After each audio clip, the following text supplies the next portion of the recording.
Hello, assorted people of the internet. I am James Phoenix, and this is your weekly WWE Fantasy Log. With me are Jeff. What's up? I don't know why I'm pointing because those squares don't show up on the actual video. And John. And collectively, we are the League of Opinionated Gentlemen. Okay, then. It's 2/3 of a Cerberus, I think. Evidently. So, this week, of course, we are going to cover Backlash, the first ever Smackdown Live pay-per-view, as well as, of course, Raw and Smackdown Live, per usual. This should be interesting, with the awarding of 2 new championships and the defending of another and the winning of a fourth, rather. This should be a rather interesting scoring for the pay-per-view. So we're going to see what happens here. First of all, of course, we will, as per usual, address some goings-on. It was confirmed by both WWE and his representatives that Alberto Del Rio has parted ways with the company. So next week, this coming Monday, the Cruiserweight division will be debuting on Monday Night Raw. That will be happening. So at that point, for next week's program, once that has happened and we know we've seen the Cruiserweight division debut, we will go ahead and add them while removing others that need to be removed and go from there. Absolutely. Also stay tuned for new Cruiserweight champion, and congratulations to TJ Perkins, who won the Cruiserweight Classic. So that dude is kind of awesome. Yes. So to watch episodes of that available now on the WWE Network for just $9.99. Yeah. I saw one of his matches in the Cruiserweight Classic. I was like, wow. Fun to watch. I'm out of soda. Oh, well. Sad Jim. Sad Jim. Anyway. So, like I said, we'll be adding the Cruiserweights next week. At that time, I will remove Alberto Del Rio, and we'll look at it and see if anything else needs to be removed. We did confirm that Paige, in an interview, confirmed she will be coming back on Monday, supposedly. So she will be returning, hopefully to earn some points.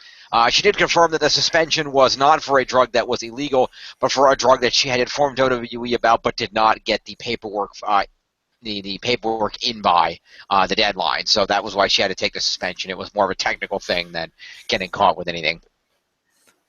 And while not happy about it, she said she accepted and understood why WWE had to do it. Mm-hmm. Did you see her horrible tattoo? I did not. Oh yeah, that's something like Alberto on her ribs or something like that. Yeah. Wow. She got a tattoo of his name.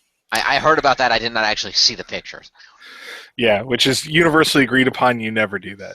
You never get a significant other's name tattooed on you. I would say Paige probably should have consulted Mark before doing that. Yeah, that's what I was going to say, yeah. Well, she's young and apparently dumb. Hopefully she'll learn. We shall see.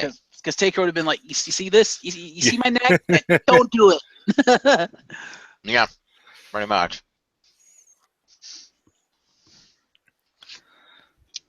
Anyway.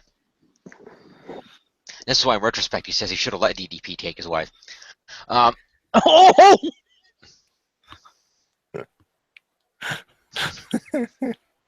We're horrible people. We are. Hey, they're the ones that did a stalker storyline, not us. True. That's on them. That's in the history books. They can't erase that. If only that were the worst storyline they've done. Yeah, right. I know. That's like, you know. I'm your pappy. Yeah. I'm still waiting for the day when somebody is in the ring doing promos to Triple H and just gets so pissed off they go off script and remind him that he fucked a corpse. Yeah, those are like the two worst.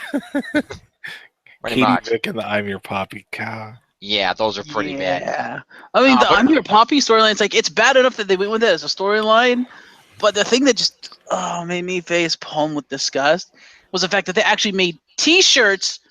Eddie Guerrero T-shirts for the storyline that said "I'm your Poppy" across the T-shirt. I'm like, oh my god, did you have to make that a T-shirt? They did so actually. Bad, WWE. They did. I know it sucks that we get that as a T-shirt, but we can't get Stupid Idiot. Like I know. Right? That's too bad. Sad face. Right now. I want a Miz "I'm not a coward" T-shirt, or "You're the coward." Oh, I like. God, this is odd to say. I love the that Heath Slater one. Oh, yes. I need Slater's this job. kids? I got kids. Yeah. I showed that to my wife. I was like, I want this shirt. She's like, Yeah, yeah, you do. I actually had a discussion with Chris the Mole the other day, who said that Rick needs to get that shirt.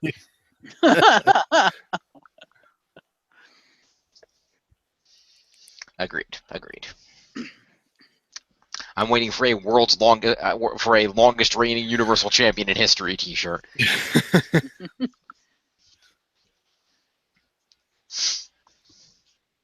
Or at least a Jericho's best friend T-shirt. There you go. That should be a shirt. Yes. Good job. I'm really surprised you don't have a Jerichoholic T-shirt. I know, it was one of those. The problem is, I've literally, as much as a fan I am in my entire life, I've been to exactly one WWE live event. WWEshop.com, dude. That's I one know. I've been to. Then I have to pay shipping. Wait, how's that as many as you've been to? He fucking worked for the place that had them. No, I said you've been to one more. That's one more than I've been to. I haven't been to any. I know, but I'm asking how have you not been to any when your friend worked at a venue that hosted them many times? I wasn't here when he worked there. They hosted them once. Well, you were. You were busy with school at the time, but they hosted them once, and it was for WrestleMania. You're wearing the T-shirt. Yes, this is the one event they hosted there. Now, Key Arena has hosted Raw many times, but... Yeah, I almost went to the NXT one like a couple months ago, and I was like excited, but then everyone I wanted to see left like 2 weeks before, so I was like, oh, like I don't... Oops. Yeah, so I was like, yeah, I guess I'm not going to go. Yeah, I've been to one. I drove up to Albany to see Raw once. That was cool. See, if I could go back into the past, this is the one time where I would kind of break the rules. I would tell myself that was working there. I would say, fuck the rules, get The Rock's autograph. Yeah. That would have been smart. Because I literally walked past him in the hallway. Nice. Back in the locker rooms, because I was going back to the locker room to I didn't get to see anybody when I was at the Raw event. I was at the we were kind of high up in the stands, and it's funny when you go into an actual Raw arena and see them with the setup. Everything looks a lot smaller than it does on TV. Yeah. Also, Bischoff, incredibly tall. Linda McMahon, incredibly bald. Okay. Is Bischoff like Tom Phillips tall, or I don't know how tall is young Tom. Tall enough that whenever he's interviewing people, he has to spread his legs so he doesn't appear taller than them. Like a couple times, the camera's low enough that you can see his like the top of his legs. I don't think Bischoff is that tall, but he's taller than you think he is. I can see that. Like, I walked back there. I just kind of turned around. I was like, "Is that Bischoff? Oh, wow." Let's use the WWE scale. On a scale of Rey Mysterio to Big Show, where does he fall? Yes. R-Truth. Okay. Yeah, he's pretty tall. The Rock. Well, I guess fucking tall. Technically speaking, I guess the scale is updated now, so I guess the scale now runs from Alexa Bliss to Big Show. Let's put it this way. He's shorter than The Rock. Fair enough. But most people are shorter than The Rock. Yeah. He's a big dude. Yeah. Anywho. Yeah. I went to the one thing I didn't get. I think I looked at the merch tables. I don't think I got anything, though. Unfortunately, I should have. I wore the 1DX shirt that I have to the event, though. And I remember it because that was during the time when William Regal was the general manager for that period of time. And then, like the one thing I remember from that night was William Regal was in the ring booking some kind of a match, and Triple H, who was face at the time and still on the roster, came out. And I remember he got in the ring and he said, "Regal, I just gotta ask you one thing. Are you out of your freaking mind?" And then he cut a promo on Regal for how stupid the match he booked was. It was pretty entertaining. That's about all I remember. And that was unfortunately way back before they had those that little portable radio you could buy to listen to the commentary. Mm-hmm. Which would have been wonderful to have. Yeah, that would have been nice at WrestleMania when I was, above the commentary desk, so I heard fucking nothing. Good times. Good times. Yeah, I need to order some T-shirts. Well, Christmas is coming up. Buy me a T-shirt. Let's go with that. Do they still sell Jerichoholic ones? Unfortunately, they had a retro T-shirt line for a while. That's not a part of it anymore, unfortunately. Jericho has one T-shirt, and it's whatever his current one is. And it's not Stupid Idiot? It's not Stupid Idiot. I think it just says Jericho with some fancy designs on it. Okay, then. I could be wrong. I haven't had the WWE.com. Let me click the shop button. We'll find out. Let's see. Oh, gear up for Halloween. WWE Halloween costumes are now available. Yeah, I saw Finn Balor tweeted the picture of Finn his Balor costume. like, John Cena muscle shirt costume. He's like, I got my Halloween costume. Yeah, Seth Rollins one. I like how there's a New Day one. Comes with the unicorn headband, Bootios T-shirt, box of Bootios, and New Day socks. So is that a $50 costume because Bootios are like $30? Well, you're assuming it's the actual box of Bootios and not the empty box they were selling before that. What sizes does that come in? I'm kidding. Apparently, the full-size New Day Bootios Halloween package is $44.99, but it comes with a free tote bag. If you buy the kid-size one, it's only $41.99. Roman Reigns one that nobody will. Why is the Roman Reigns one like $85? Nobody is going to pay that. Comes with chest armor. I was going to say, you're buying a bulletproof vest. No, it does actually come with the chest armor. Of course it does. It comes You can always wear that, and if someone's like, "Oh, are you Roman Reigns?" You're like, "No, D'Lo Brown," and then just walk away quickly. The illegal chest armor. It's a Roman Reigns T-shirt, the chest armor, a Believe That neck pendant, and his arm guard things. Ultimate Warrior package comes with T-shirt, Ultimate Warrior neck chain, looks like wristbands and tassels. KO. There you go. There you go, Jeff. They got the AJ Styles pack. Comes with the gloves. Nice. Get that. What else we got? Are they better than the shitty actual replica gloves? They're probably the same gloves. That makes me sad. Becky Lynch. Oh, Becky Lynch just comes with a steampunk hat and the goggles. That's badass. Did we talk about that on air, the gloves, or was that off air? I don't remember. Because I don't know. John, were you there for that? I don't remember that, no. Because we were talking about how I kind of wanted AJ's gloves because I think they're cool looking, and we were looking it up, and so somebody found it wasn't me. It was like either Jim or maybe it was Mole. I don't know, but someone found the gloves and like looked up some reviews of it, and apparently the leather gloves themselves are actually really good quality because they're leather and they're really good. Right. But the you know how AJ has the design on the glove, so he does this. Yeah. Apparently, the design is so shit that it rips off after a couple of days. Wow. Yeah, the decal's apparently not very good. Here you go, guys. Get them while they're still there. Get yourself a Stardust mask for 99 cents. The Goldust mask will cost you $10 though. Well, pick that up so you can prepare for the Wolverine movie. Oh, there's the Kane mask Mole has, $50. But yeah, the reason I say that is because apparently the villain for Wolverine, for old man Logan over there, is going to be Mr. Sinister. Yep. Oh, Stardust purple gloves with the star on them, also 99 cents. Admittedly, those gloves are kind of cool too. You can get those; they're available. Anyway, we should probably score this thing before it gets too much later. Yeah, there's a Dean Ambrose set, nice, even though he doesn't actually wear any of that. You get his irony. Stretchy jean tights. Let's see, fun. There you go, Marcus. $29.99. The Rock Halloween costume. Okay. It's a youth size. It should be small enough to fit you. Yeah. I don't think he needs a second one though. Dude, all I need is fucking rub on full arm and chest tattoo. I'll be honest. I kind of want the Undertaker one because it comes with a long coat. And for some reason, a box of Bootios. Okay. Does it come with the urn? Comes with a polyester overcoat, tank top, pants, a hat, and a pair of gloves. Man, it needs to come with the urn. And an inflatable. It does not come with the urn. That's the Paul Bearer costume. That's the wrong one.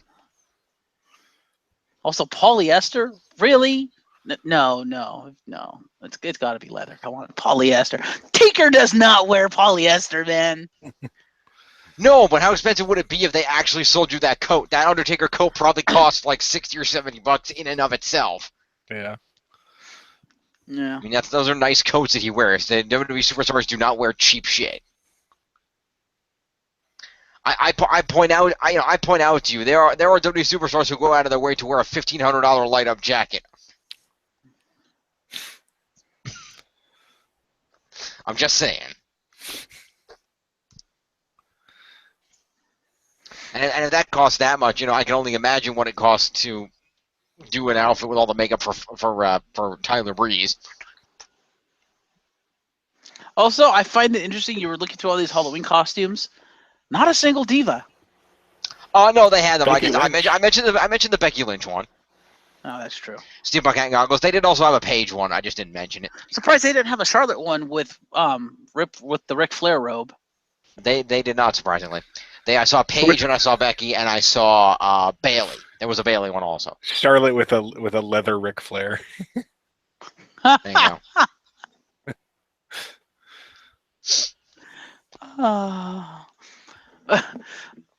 Charlotte with with a Dana Brooke blow up doll. There you go. They did have those. They're sold out. I mean, what? Yes. Anyway, we're gonna score something. Any other news? I don't think so. Not a whole lot going on. I said the Del Rio thing we already covered. Vince apparently tore his quad working out and had to have surgery. Is that what he injured? That is what the dirt sheets say. Again, grain of salt, but that's what the dirt sheet said. Yeah, because I heard about the injury thing, but the quad. That's I should laugh, but it's funny. Yeah. What else? Oh, now I just have in my mind Kevin Nash visiting him in the hospital, just looking at me like, not so funny, is it? In all fairness, though, Vince has already done that. I point out to you, this is the man who who tore both of his quads walking to the ring, and then had to angrily restart a match while sitting on his ass in the ring. Just thinking it was kind of hilarious. Yeah. Yeah. Sad old man. Pretty much. But I did like the way the WWE article, the WWE.com article about it phrased those. Vince again suffered an injury the other day and had to have surgery. But don't worry, he'll be back in the WWE offices at work on Wednesday, as usual. Like, okay, what else? He normally comes in on Wednesday. He does. What else we got here? Oh, WWE announced their partnership with Playmates Toys. Yes, they did. Have you seen those shitty ass? Did you see the toy that they're making here? Let's take a look at this. There's two. There's two of them. They look fucking terrible. Yeah, well, I will give. Rick, I'm gonna send you an image on Skype. Okay. Pretty overlord. This is a sample of one of the two product lines. I can paste. This is the John Cena one, obviously. Yeah, I think it was Mole that showed him to me, and he was like, "How shit is this?" No, that was me. Oh, that was you? That was me. But yes, there are two lines. There's the WWE Nitro Sprints, which are figures stylized as the superstar and feature a unique 2-inch flywheel. Let you rev up. Those were the John Cena with the Cena Raider, The Rock with the Bull Bruiser truck, the Brock Lesnar with the Beast Bike, and the Undertaker with a Night Hearse. And then the one you see in that image there is the WWE Nitro Machine, die-cast rolling vehicles featuring iconic superstars bursting out of the cars. Include John Cena in the Muscle Monster, as seen in that image I gave you. The Rock in the Bull Machine, the Undertaker in the Reaper Hearse, and Ambrose in the Wheel Asylum. Okay, number one, how much of a slap in the face is that it's WWE Nitro? What the fuck? Yeah. Secondly, the Reaper Hearse, I'm tempted to buy one just to paint die on the side. Okay, then. Die. What else? Die. Here's an interesting development. In order to be able to continue to receive bookings, you might be interested in knowing that Ryan Reeves has officially changed his legal name to Ryback Allen Reeves. I saw that. What? He's... Why? Why would you want that to be your legal name? All that stigma to go... God damn it, dude. Why? Yeah, pretty much. Because by making that his legal name, WWE can't claim copyright ownership and prevent him from using it on the indie circuit. Yes, but again, the question becomes, why would he want to claim ownership on that piece of shit? He was already taking bookings as the big guy. That's fine. I know he wanted it. He did it. Wow. Also in news we should probably mention, CM Punk got his ass kicked. Yes, he did. In 3 minutes. Yes, I said 3 minutes. What did they put him up against Rosie in his first match? Yeah. Okay, thank you for at least using the one that's alive. That's why I did it. Because as we all know, Rosie is the shit. Evidently. You don't remember that gimmick. I remember the superhero in training, I'm just saying. That didn't make it a good gimmick. That was an awesome gimmick. Fun with acronyms. What else we got here? Let's see. Anything else we got to mention? The Cruiserweight Classic, we mentioned the winner of that already. That hit its finale. Cruiserweight's debut next week. Oh, speaking of the CM Punk thing, John, did you hear about the tweets that went out during it? No. Because Little Kuribo posted a tweet responding to it, because apparently during the UFC thing after the match, the fucking alleyway beatdown. But anyway, people were tweeting like the CM Punk thing with Saitama, and Little Kuribo One punch. Yeah, and Little Kuribo was like, "Man, all the One Punch Man tweets during UFC made me think the CM Punk match was shorter than it actually was." Yeah. Well, that's how short it was that people were like, "One Punch Man." Yes.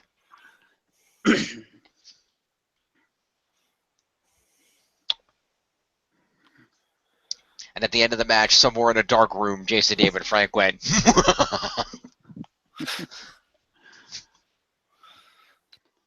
No, somewhere in a dimly lit room, Jason David Frank is sitting there thinking, "Well, I won my first match. You fucking suck." He's sitting in a dimly lit gym and juice bar. Let's be fair. Yeah. Yes. Exactly. And he sucked bad enough that Dana White did an interview and said that Punk's next match should not be in UFC. He needs to go to the indie circuit. Yeah.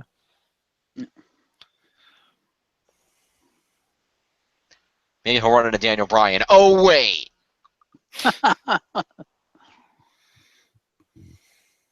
That's about all that happened. They'll run into Ryback Reeves. Yeah, exactly. Anyway. So we will go ahead. We talked about the tattoo of Paige. Yeah, I think we covered everything that was super relevant at the moment. Excellent.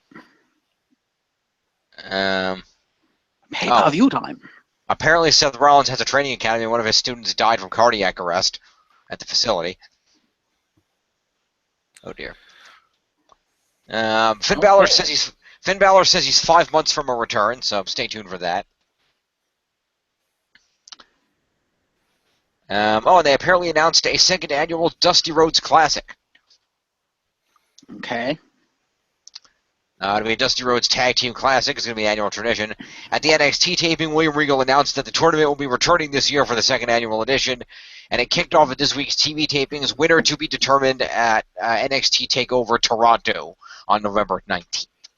Mm-hmm. He's going to be back. If Balor's coming back in 5 months, that means he's going to make a WrestleMania return. Pretty much.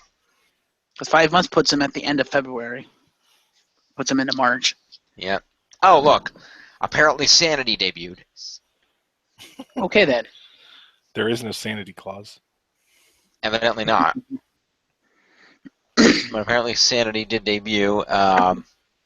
Apparently Sanity is not a person, it's a stable. Is this spoilers for you, Rick? I don't want to spoil you. I know you watched the NXT. I haven't seen it in a while, so go ahead. Okay. Apparently it's a stable. It's a 4-person unit, 3 men and 1 woman. And said people include apparently the leader, former TNA World Champion Eric Young, female wrestler Nikki Storm, and wrestlers Sawyer Fulton and Alexander Wolf. With a name like that, am I the only one who thinks they need to debut on SmackDown and put Ambrose as the leader? No, because that's the opposite. He's insanity. You're missing the point. Okay, have them debut on SmackDown and feud with Ambrose? There you go. Apparently, they will be debuting in the first round of the aforementioned Dusty Rhodes Classic against the team of Bobby Roode and Ty Dillinger. Glorious. Yeah, there is. I will.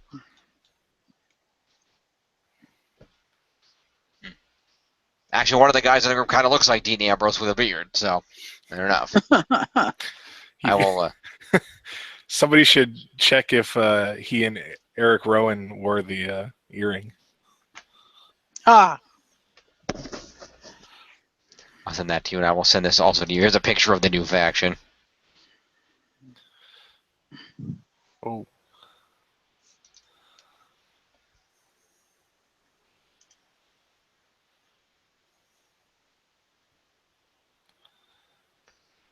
That's what Eric Young looks like now? Yeah, he looks like when he had that Wow. match in NXT, like he appeared and I was like, whoa, he looks way different from when I saw him in TNA. Yeah, no kidding. I like the Diva though. She looks awesome. Nikki Storm, she looks awesome. I'm gonna be honest. She looks like a poor man's Nia Jax. No, she actually looks like she's in shape.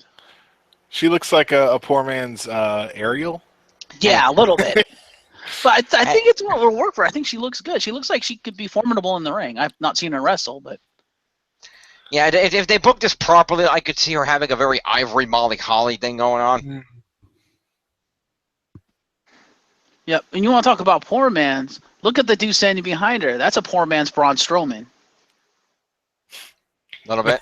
That's ZZ. Just with them all looking off to the side, I just see like Photoshop opportunities. You could put anything up there and it'd probably be funny. Pretty much. But I think if we're being truthful, we all know they're probably looking at the WrestleMania sign. Ah. They're not pointing enough then. No, they're not, sadly. I think it'd be hilarious if they keep teasing that image, and then finally when they debut on the main roster, have them debut on SmackDown, and then finally have the image pan over, and they're looking at Bray Wyatt, who's like, "I am here, my children." No, they're looking at Bobby Roode during his entrance. Coming down. They're like, There you go.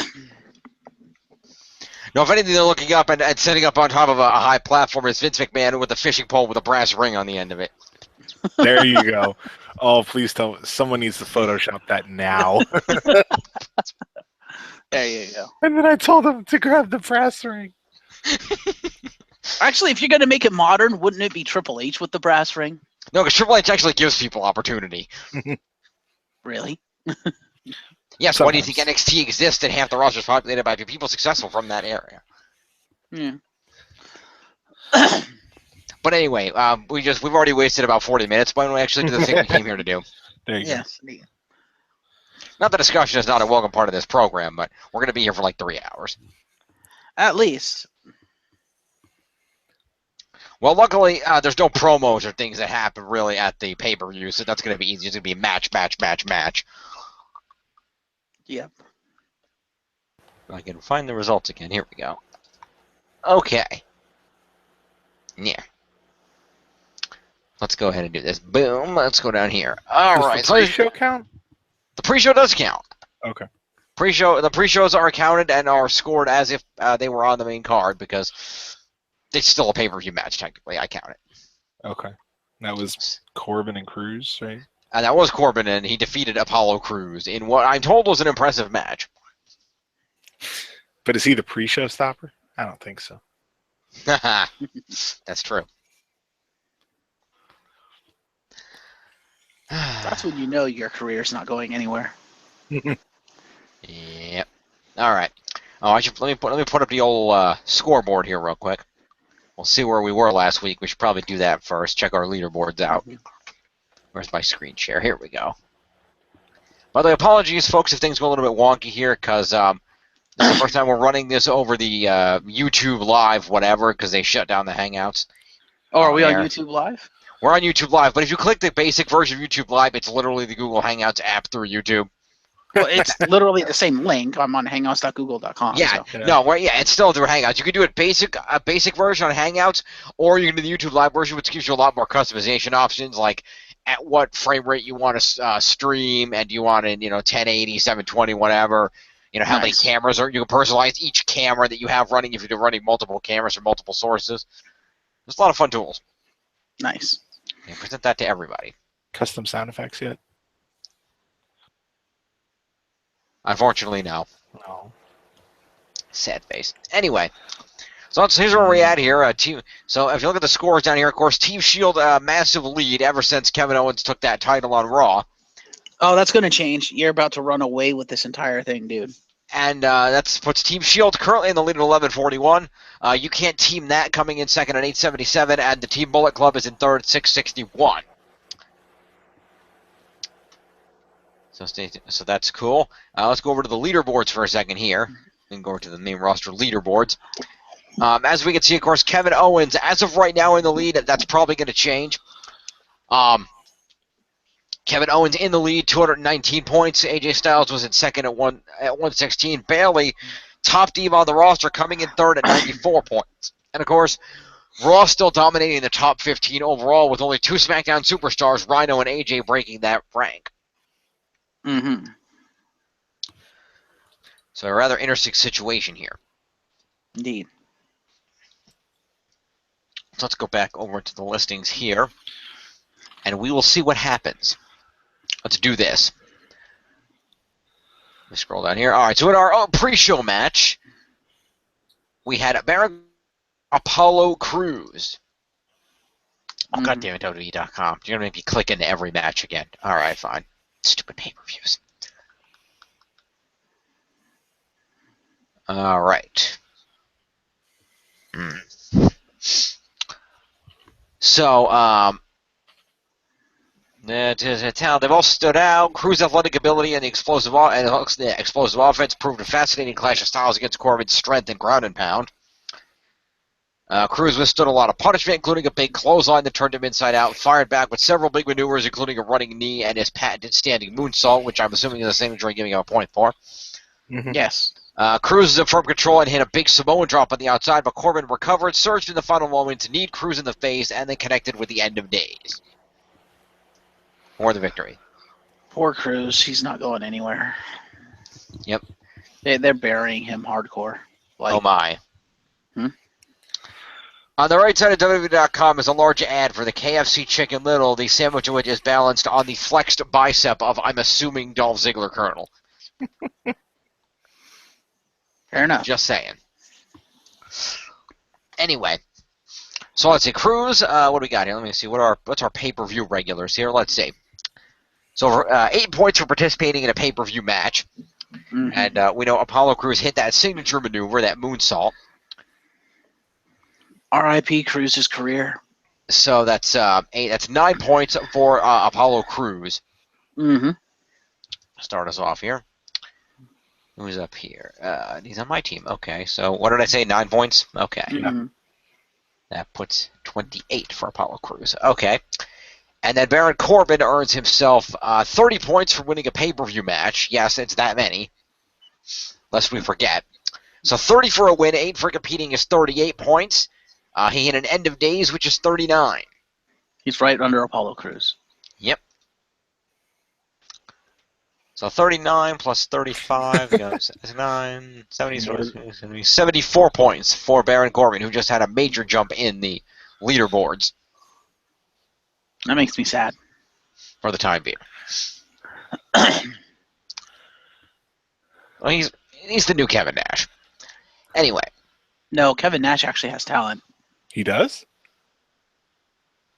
Is he ever going to show us? Ouch. He's got more talent than Baron Corbin.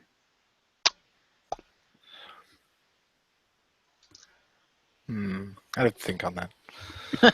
Well, I don't know. Corbin has a better gimmick.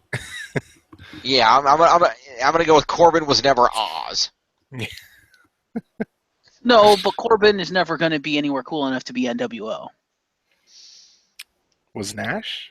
Yeah, I mean, okay, the NWO was cool, but literally within, I would say, 6 to 8 months, let's be honest, they were putting any jobber in the NWO.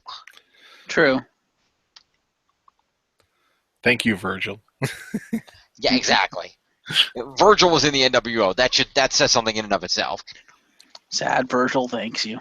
Hashtag sad Virgil.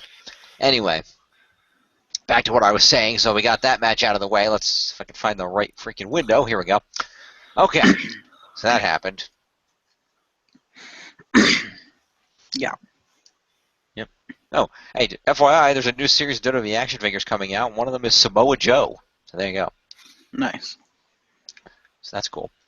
All right, so next up, we opened up, of course, with our SmackDown Women's Six-Pack Challenge, Elimination Challenge for the SmackDown Women's Championship. So many points being awarded here. That match was interesting. It was. It was fun to watch. Not one of the strongest matches on the card. It was okay. Yeah. I liked it. So it opened up. Becky made history by, of course, becoming the winner and the first SmackDown Women's Champion. So congratulations to Becky Lynch, who in an interview said she would be sleeping with the title belt. Who deserved it. Also called it. Suck on that, Jim. You did call it. You are correct, and I give you credit for that. Like I said, I knew it was possible. I just didn't know if they would do that, and when they had more experienced people that could establish the belt. I knew Natalya was probably a long shot, but I thought Nikki, if anything. But they gave her another feud, so it makes sense that she would, get the belt. Yep. So basically, it was a 6-person elimination battle royal. Yeah. For all intents and purposes. So in a free-for-all that followed, Naomi pinned Alexa, Natalya made Naomi tap, Nikki eliminated Natalya. In addition to Becky, this left Nikki and Carmella in the running, and Carmella found a way to score a quick win over her adversary. She continued to tangle with her after the bell, and inevitably Becky came out on top after that. Mm-hmm. I'm going to assume that other than the disarm her, there was not a lot of finishers in this match. Sharpshooter? There was a sharpshooter. That is the one that they mentioned. Other than I think Nikki Bella shadow fall. Yeah. Yeah, I think Nikki Bella hit the shadow fall. Well, let me go over to the other version and let's see what they have to say. On the person, because didn't she eliminate someone? Yeah. She hit Natalya with it and then pinned her. Yeah. Yeah, it just says fast eliminations where Nikki eliminates Natalya. I'll give her the point. I'm not going to argue about it tonight. It was sloppy, but she did hit it. Yeah, so I don't think nobody had more than one elimination, so No. let's just go in order of the people that were eliminated. Yeah. So the first elimination was Alexa Bliss. So she gets nothing except standard competition points of 8 for being in the match. Mm-hmm. So thanks for showing up, Alexa Bliss. Enjoy being the #1 contender. Because that's how that works.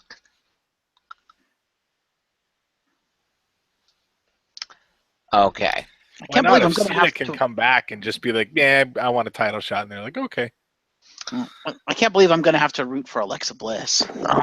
You are. So now Natalya made Naomi tap out to the sharpshooter. So Naomi had 1 elimination and was then eliminated.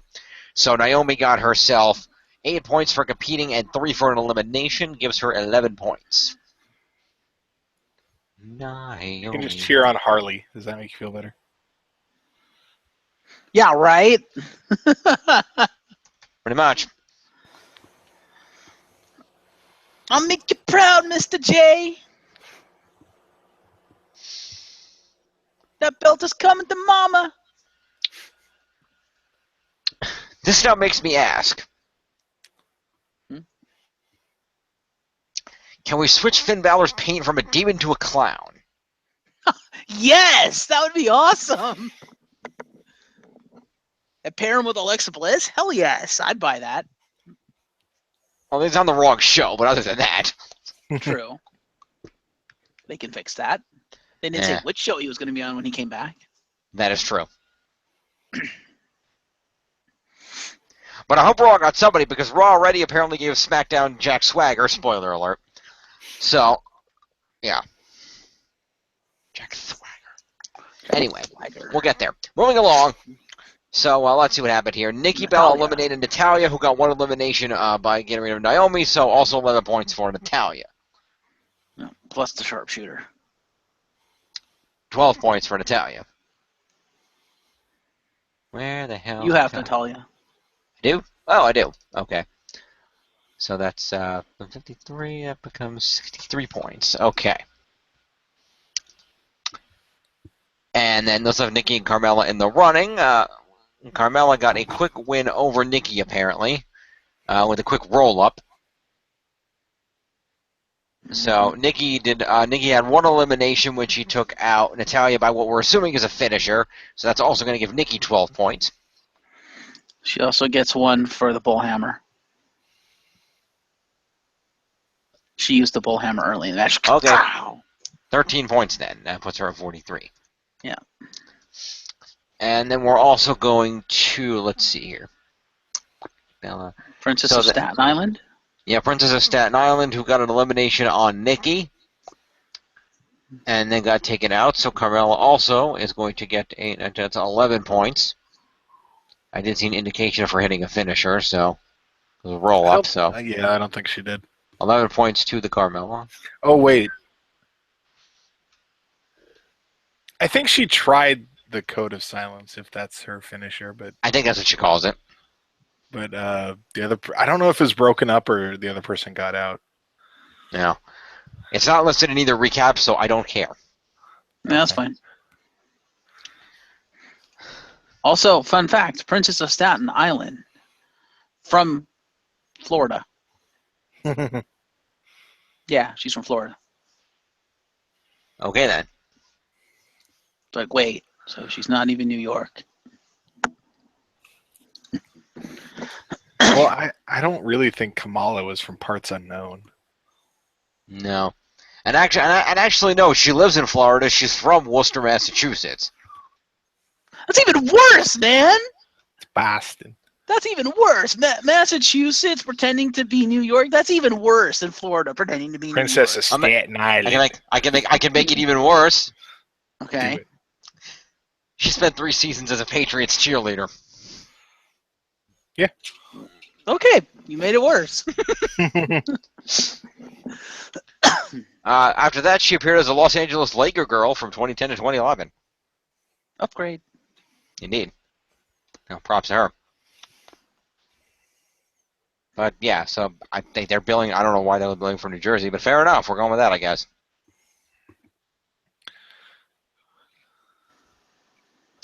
But anyway, let's continue. Where the hell am I? Over here. Okay, so lastly but not leastly, your big lady winner of the night, Becky the last kicker, Becky Lynch, who hit a series of T-bone suplexes that I'm assuming are a signature.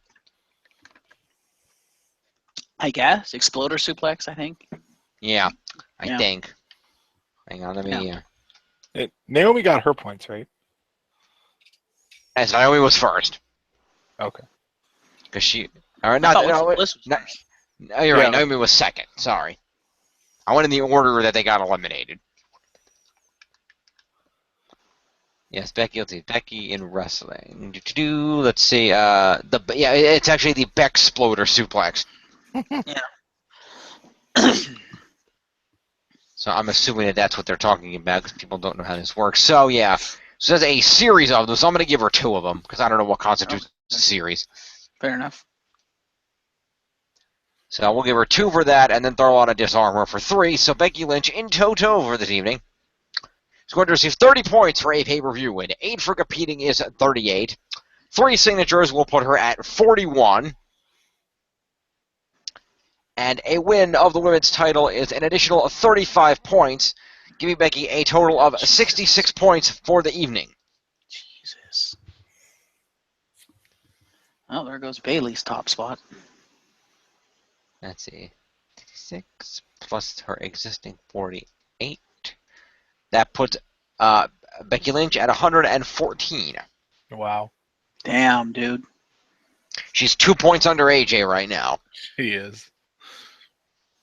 That's going to change. By a lot. Oh, we're going to restructure the whole leaderboard after this. It's going to be interesting. So that's your women's match. Enjoy that, folks. Let's move on. A lot to go. What else happened at the pay-per-view? Let's see. Miz cut a promo on a kid from Nickelodeon. Yes, he did. So Miz gets 5 promo points. Backstage, Bray Wyatt beat the shit out of Randy Orton. So I guess that counts as an appearance. I don't know. Just slam. I don't know. What do you think, guys? Assaulting Randy Orton backstage and slamming his leg in a door. Worth OMG points for Bray Wyatt.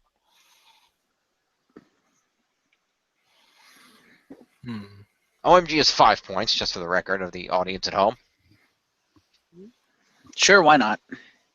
Okay.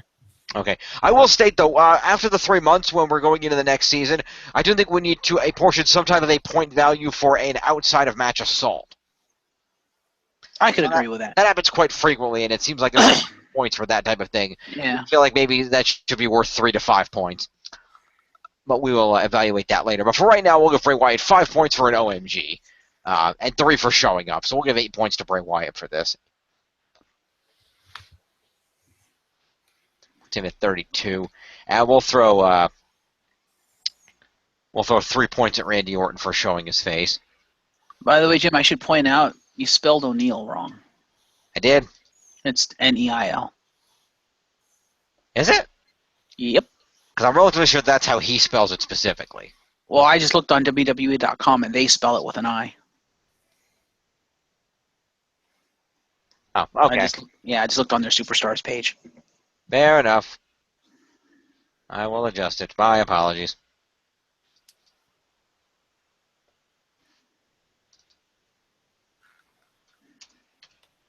There we go. Now, it's possible if O'Neal is his actual real last name, it's possible his last name is Neal and WWE changed it so they could copyright it. No, it's not. His name is Thaddeus Michael Bullard Sr. Okay, then. Yep. I believe that was the guy that traveled with Briscoe County Jr. Okay, then. Wow, you pulled out Briscoe County Jr. I did. Admittedly, I think Thaddeus is a pretty badass name. I just, with all that stuff, I was just like, that sounds like some shit from Briscoe County. That's Lord Bowler's real name. I have no idea what the hell anybody's talking about right now. That's okay. It's just a Bruce Campbell TV show that was pretty good. Fair enough. Those are few and far between. Yeah. I heard Ash vs. Evil Dead's pretty good.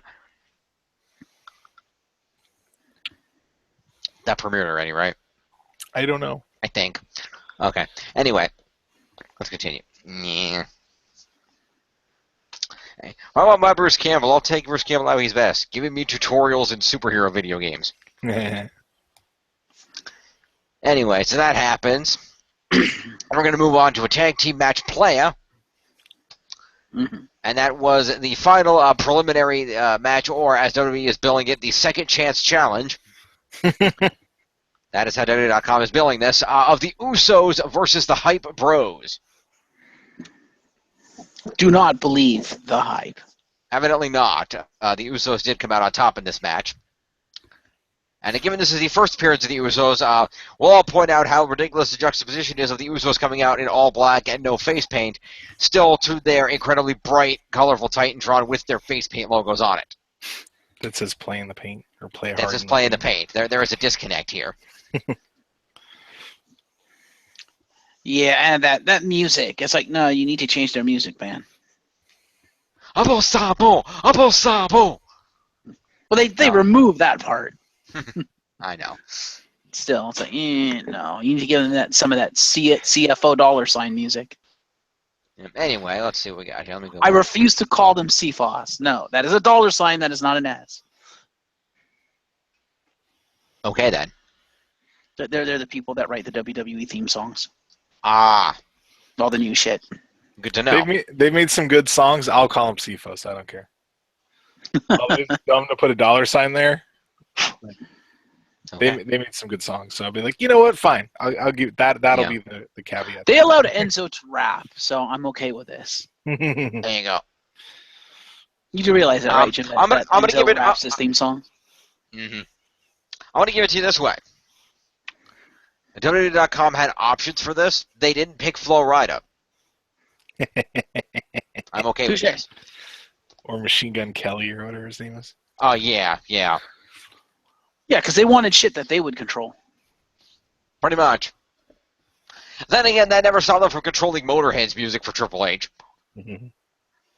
That was one song. They didn't ask Motorhead to write all of the music, just the one song. They've optioned music from other people before, but they wanted someone to replace Jim Johnston, so they need someone where they could control the entire catalog. They can't do that if they get Flo Rida or Machine Gun Kelly, because their labels would tell Vince to fuck the hell off. That is true. Like, no, we control it. We control the money. Fuck off, old man. Well, it depends, because it depends, because WWE commissions a contract commissions music. The contract, I guarantee you, a Vince contract will stipulate that WWE owns the end product. So if the music company signs it, they're shit out of luck. Hence why they would never sign that shit. Yeah, well, anyway, let's move on. Mm-hmm. As we were saying, tag team match. Of course, American Alpha was eliminated after a savage attack on Chad Gable's knee on Smackdown Live last week. So the Usos made the most of their opportunity. They continued their aggressive ways, beating down the Hype Bros with a barrage of strikes and using everything from the ring post to the barricade to gain an edge. The Hype Bros fired back, but it didn't make much of a difference as the Usos came out on top. As the chop block by Jey Uso destroyed Zack Ryder's knee, and they continued their assault until Jimmy finally forced him to tap out with the Tequila Sunrise submission hold. Mm-hmm.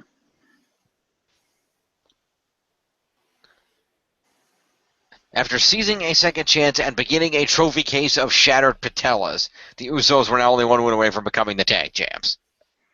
Okay, then. Yeah. Thank you, WWE. And I feel bad. I feel bad for Zack Ryder. Yeah. No offense to Mojo Rawley, because he's not bad, but how shit are you when Mojo Rawley is the one that seems like the threat? He's a big dude.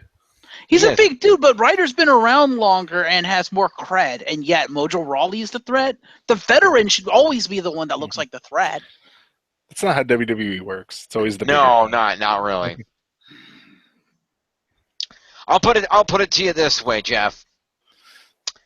If for example, I were to say, let's say, if I were to say to you, Jericho, who's the threat in that tag team? Honestly, Chris Jericho.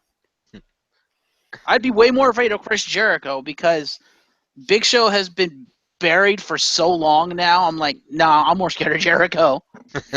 Fair enough.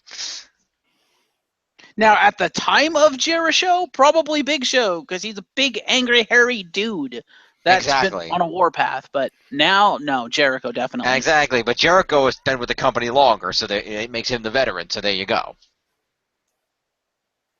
I think he's been with the company longer. Yeah, but Vince is like that local talent. He likes sweaty, hairy men. Pretty much. Or was it? No, big, sweaty men is what it was. That's right. Yeah. Anyway, so what do we got here? Pendulum backbreaker, snap suplex. I don't know what the heck I don't know what the Usos signatures are. I don't know. They done changed them since they heel turned them.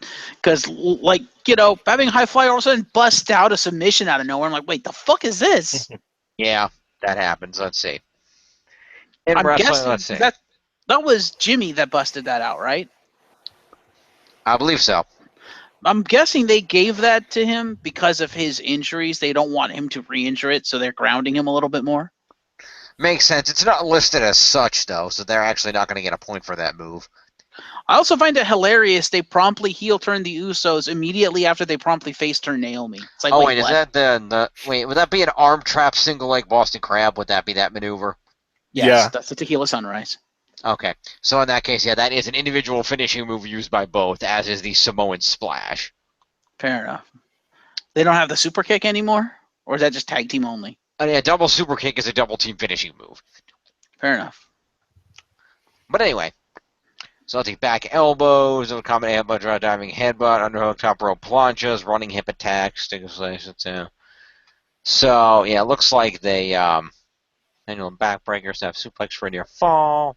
Control the match. Mojo gets a hot tag. Stinger splashes on both. Mojo Stinger splashes on the Usos. That's a tournament thing. Okay. Then brawl outside. Ryder and Jay go to the top rope. Ryder hits a Frankensteiner. Jimmy gets Ryder in a submission hold. Ryder. Okay, so now I was surprised Ryder went for the Frankensteiner because isn't that move banned in WWE? remind me what that move is, because I know the name, but I don't remember what the move actually is. It's a Hurricane Rana. Oh, it's a top rope Hurricane Rana. But usually it's done where you slam their head into the mat. But I thought it was banned just because of the fact that if you do it wrong, you'll basically spike them and shatter their spine. No, I'm relatively sure that they didn't ban any Hurricanrana moves, just pile drivers and such. Because I could have swore, and John can correct me if I'm wrong, I could have swore years ago the Frankensteiner specifically was banned. It's possible. Like after Trish used it, because Trish had the Stratosphere, which was basically a less dangerous version of the Frankensteiner because she did a handstand to do it, so she actually had a solid base and was less likely to fuck it up. But when you do it right, if you do it properly, there's a tendency you could screw it up. I don't know if you remember that at all, John.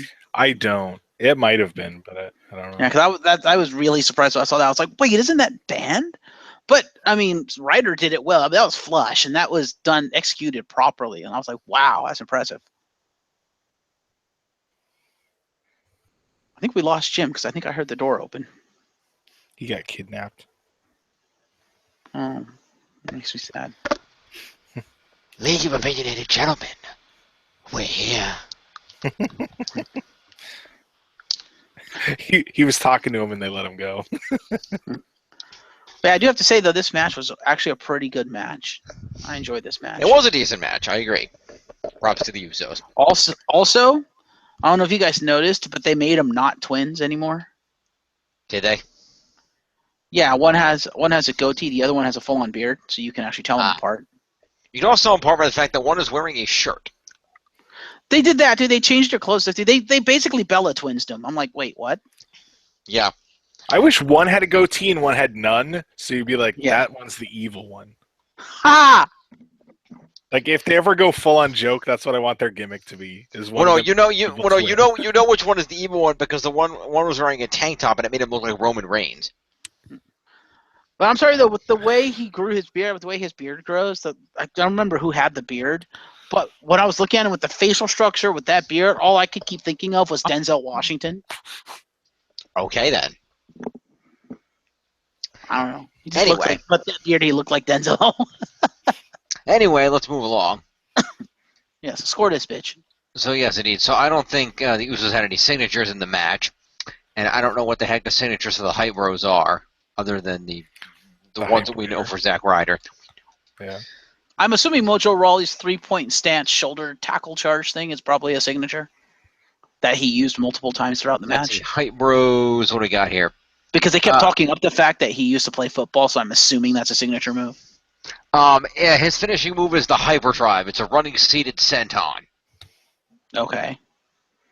And their double team move is the Hype Rider. Mm-hmm. It's a Rough Rider and Spinebuster combination.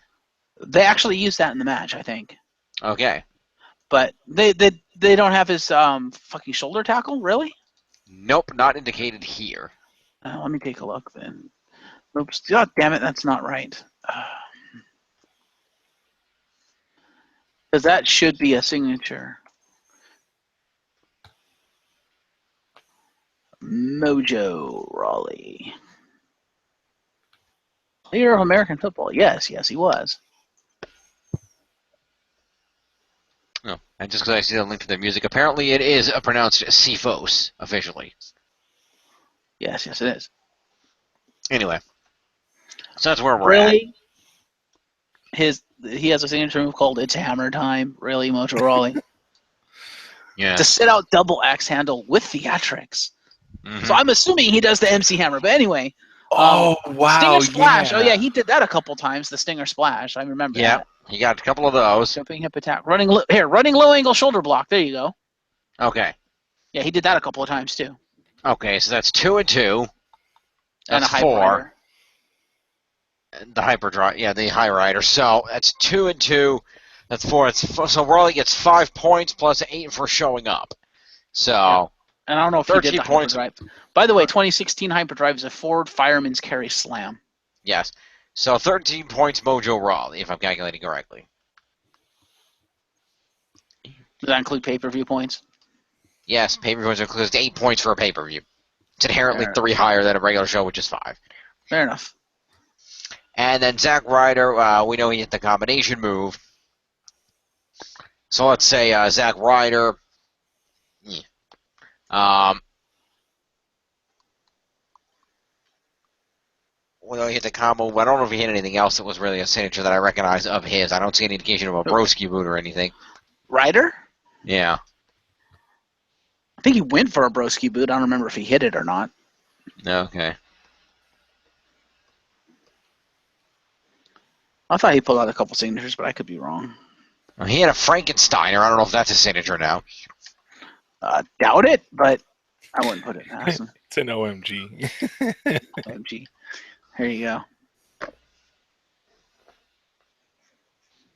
Let's see. Let's roll. I did not see Frankensteiner. No. No. Multiple neck breaker variations. Yeah, I didn't see him use any signatures. Okay. So in that case, he will just get 1 for the tag team maneuver, and then he will get the normal 8 points. So 9 points, Zack Ryder.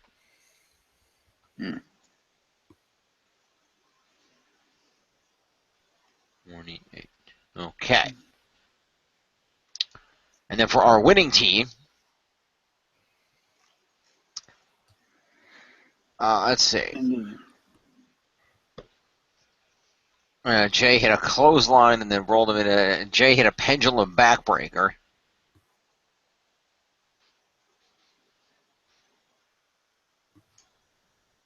Okay. Let me just see if that's backbreaker. No, I see no indication of that. Okay. So we won't worry about that.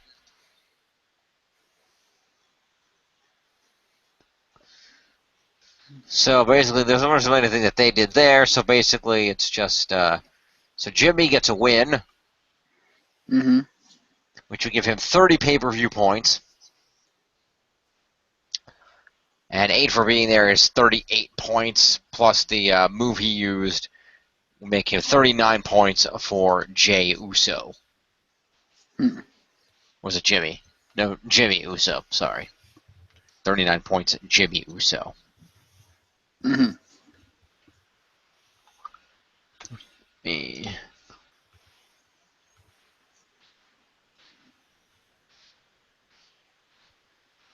What moves did you say he did? I don't remember.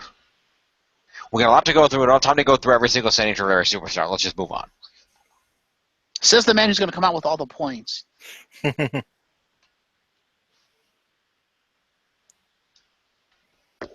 I'm sorry, I didn't win a world title.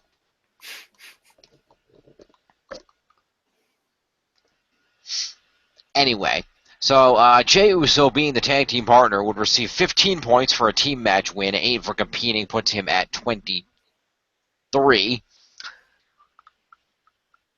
So I don't see any indication of any signatures. You know, there might have been some, but I'm going to say... Jay hit the a pendulum back there. I don't think a snap suplex. A snap suplex is one for him, isn't it? No. Double underhook suplex. Yes, double underhook suplex is a I don't trust the listings of what moves actually are. So on Raja, so I'm going to say that it wasn't given an extra point. So that'll give him 15. Plus the 8 is 23 and 124 points for Jay.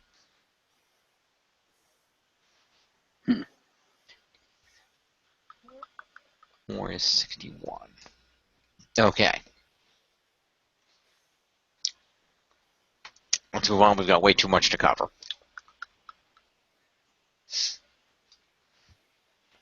All not go open. No, not that. I got a piece of junk. There we go. Okay.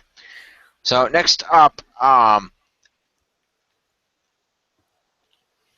Rhino and Slater cut a promo in the back about their match later. Slater talks about some bad crab that he had, says he's not feeling well. And when he's pointed out they're still in the air, he says that he got swerved. Yep, I remember that. So promo points. Indeed. So that would be 8 points each to Slater and Rhino. 8 at 83 and Rhino.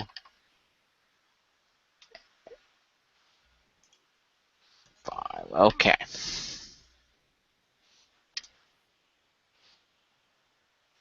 What do we have next? Jumping around. Stop jumping around. Okay, so we did that. We did that. All right, next we had an Intercontinental Championship match.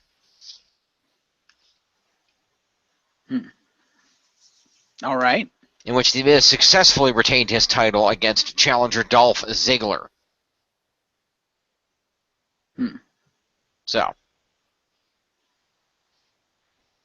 Miz cut a promo on Daniel Bryan before the match in regards to the contract. So that will be extra 5 promo points to The Miz to start off with. Okay. So, okay, so put Ziggler in a bow and arrow stretch, catapults him to the floor, series of drop kicks, continues working Ziggler's back. Miz hit the awesome clothesline in the corner, and then a double axe handle to the face off the top rope. So let's see, I'm going to go back over here real quick, scroll down. Okay, so let's see here. This was actually a pretty good match, too. It was. So Miz hit let's just start off with Ziggler just for the sake of it. So Ziggler evaded a skull-crushing finale. It's 3 points. He hit a Faymaster, which gives him another point. It's 4. Ziggler put Miz in a sleeper hold, which I believe is a signature of his as well, so that's another point. That's 5. Goes for a super kick, but Miz avoided it. It puts him in the figure 5. Ziggler grabs the ropes. Drops Miz with a super kick. That's another one. So that'd be, 3, 4, 5. That's 6 for Ziggler. So Ziggler gets 8 for competing and another 6 for moves. Puts him at 14 points. Okay, then.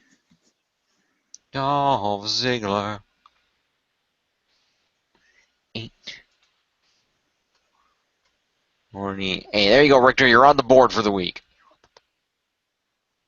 You're on the board already. You have the hype bros, but still. Rick's not even there. Okay.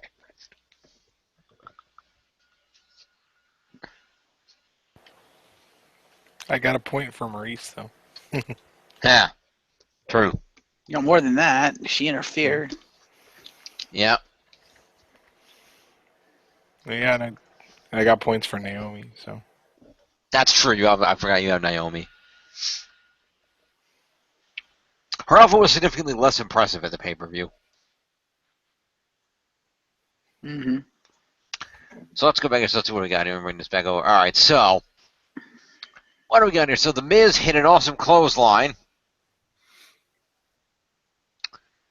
And then he put a figure 5 leg lock. So that's 2 finishers for The Miz. I'll finish signature, whatever. 2 moves. He has an escape because I think he escaped the super kick, did he not? He ducked a super kick, yeah, so 3, that's 5. So, with that in mind, 30 points for a win, 8 for competing is 38, plus 5 for moves is 43, and an Intercontinental retention is 20, so that's 63 points to The Miz.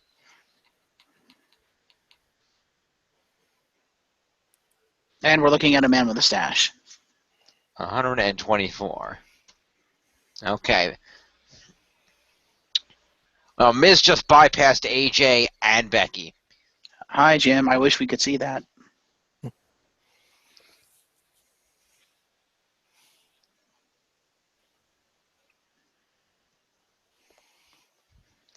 Anyway. That's not what I wanted. That's the chat. I wanted the screen share. Stupid Hangout. Now, it's YouTube Live. It's no longer Hangout. Do you see the URL? It says Hangouts. It's still the Hangout app through YouTube, and it's still owned by Google. Complications. Yes. Anyway, so there we go. And Maurice gets it. Yeah, then Maurice gets herself, let's see, accompaniment to the ring points, which is 5, and interference is another 6. So 11 points. Is 11 points to Maurice. 27. Okay. Let's continue with the program. Mm-hmm. So, our next match was Bray Wyatt versus Randy Orton. Which ended Or so we thought. Which ended in a forfeit. Does that count as a loss for Orton? And a win for Bray then? I guess the bell officially rang both times. I think we have to count it. Okay. That kind of sucks. That does kind of suck because that gives you free fucking points. Like you need them. I mean, I'm willing to not count it if you want to not count it. No, like you said, the bell rang, so we kind of have to count it. Oh, what do you think, John? I would say, yeah, might as well count it. Okay. As long as Orton doesn't lose points. No. You only lose. They called it a forfeit, so I won't. You'll lose points for a DQ or a count out. Strictly speaking, it was a forfeit, not a count out, so he won't lose points. Although technically speaking, they did count him out. Yeah, but as for a forfeit, it wasn't. They didn't call it a count out. They called it a forfeit. Fair enough. So I'm not going to count that. Boy, it's good that we weren't scoring this way back when Who's He Was. He had all those victories over John Cena. Mm-hmm. Who the hell was that kept coming out? That was The Miz, actually, wasn't it? That's when I think about it. He had like 4 or 5 forfeit victories over John Cena. Anyway, so Bray Wyatt would automatically get match win points for that. My forfeit. So, but he hit no moves or anything. So Bray Wyatt would basically just get 30 for the win and 8 for showing up. So just 38 points for Bray Wyatt. Pay-per-view match. Which is 8 points instead of 5. Okay. It's I don't have the list in front of me. You have the list. Right. I have the list, so I know what the points are. You don't have to correct me. I don't know. Because I know sometimes you miss things. 40. This puts Bray Wyatt up at 70. Okay. Wow. And then Bray Wyatt forgot about his other opponent. Yeah, he gets more match points like he needs them. And Kane was sent out to fight him. So they started, but it's more than that, because remember, this was a no-holds-barred match. That's specialty points.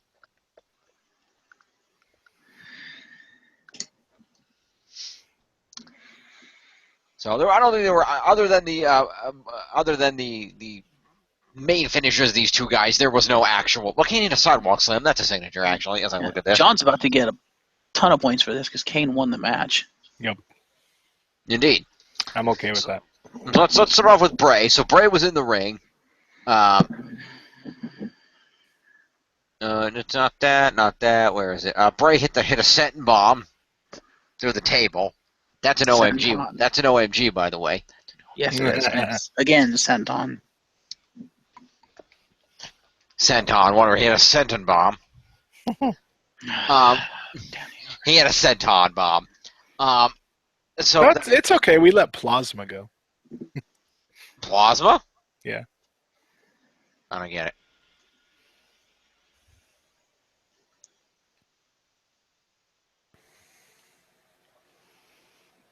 Okay. Anyway, So let's see, what did Bray get here? So let's see. As we calculate, so Bray got 5 OMG, 8 for competing, 5 OMG points for the table spot. So that puts him up at 13. And the Senton Bomb itself makes it 14. He did not get the move for the Sister Abigail got avoided. Bray Wyatt hit a rock bottom. Is the rock bottom a signature for Bray Wyatt? I don't think so. I don't think so. He's used that before. He has like a version of like the Black Hole Slam or something. Hang on. That might be. Let's see. Let's see. The running senton is.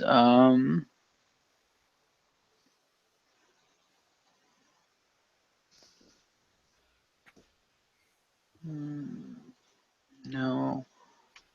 He actually. Okay. What the hell is this?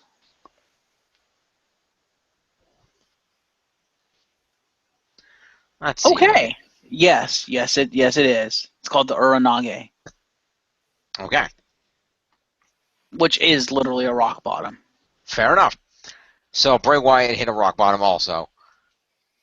So that gives Bray, like we said, 8 for the match, 5 for the table spot, puts him at 13.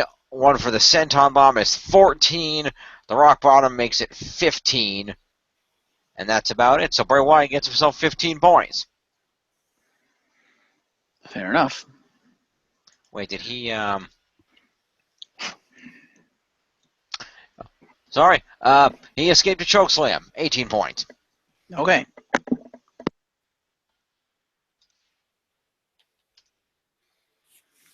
Okay. Let's see. Kane gets himself 38 points just for a straight-up victory. He also escaped a Sister Abigail. He also escaped a Sister Abigail. So that's another 3. That's 41.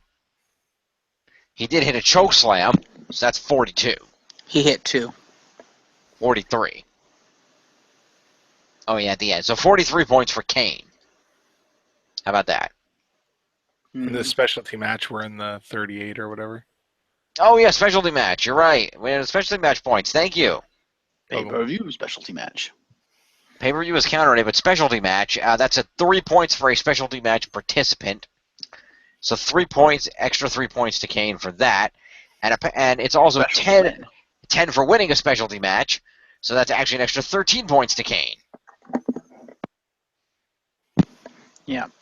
That puts Kane up. Kane, in that one match, Kane just went from 8 points to 64 points. Also, did you add an escape for Bray Wyatt? He did. I did add an escape for Bray Wyatt. For the Bray tombstone? Wyatt, yeah. Okay. There was a tombstone. That's not mentioned. Well, he tried to go for it. That's why I mentioned it as an escape. He tried to go for it. Bray wasn't having that. Well, there wasn't a mention of him even going for it, so... Yeah, he did, because he did the taunt, and then he went for it, and Bray reversed it. Well, I'm only going by what's mentioned here. I can only go by what is mentioned. Well, I remember seeing that. John, do you remember seeing that? He went, and he was about to go for it, and Bray was like, nope, not having it. I do not remember, sorry. No, okay. Sorry, not getting a point for it. But I do see Kane hit a big boot, so I'll throw Kane another point. Does Orton get a point? Or we'll get a finisher point. He will. I don't know if he'll get 4 because he'll get 3 for an additional appearance, so he'll actually get 4 points. But I'll get to that. And interference. And interference. But anyway, so an additional 3 points to Bray for the specialty match because we forgot about that. Mm-hmm. And then let's see, Randy Orton's going to get himself 3 for an appearance, 4 with the finisher, and interference is another 6. And 10 points, Randy Orton. Okay. So that's interesting. Moving along. AJ Styles is in the back, and he cuts a promo. 8 points, AJ Styles. 124. AJ Styles just tied himself with The Miz. That's going to change very soon.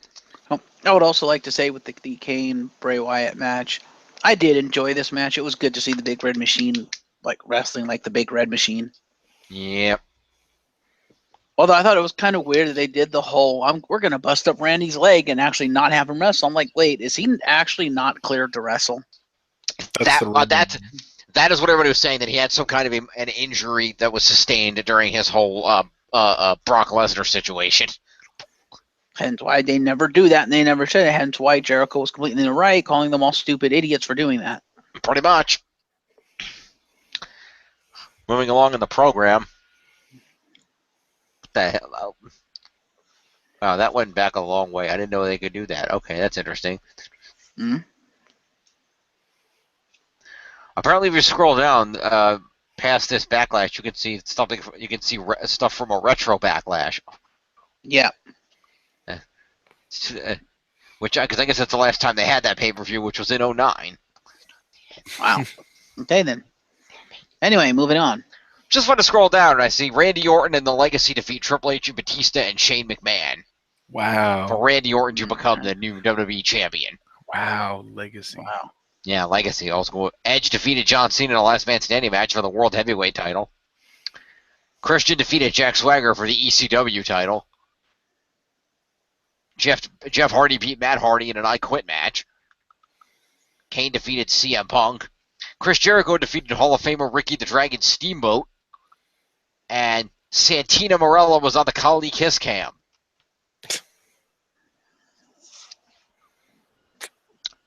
Memories. Anyway, let's get to making some new memories, baby! Here we go. Because it's time for a tag team championship match. Here's where Jim starts getting all the points. Not really. He took the main event. I don't have AJ. He does. I'm going to get Fair enough. But I will get all the points for this match because this is where Heath Slater and Rhino defeated the Usos to become the first ever SmackDown Live Tag Team Champions.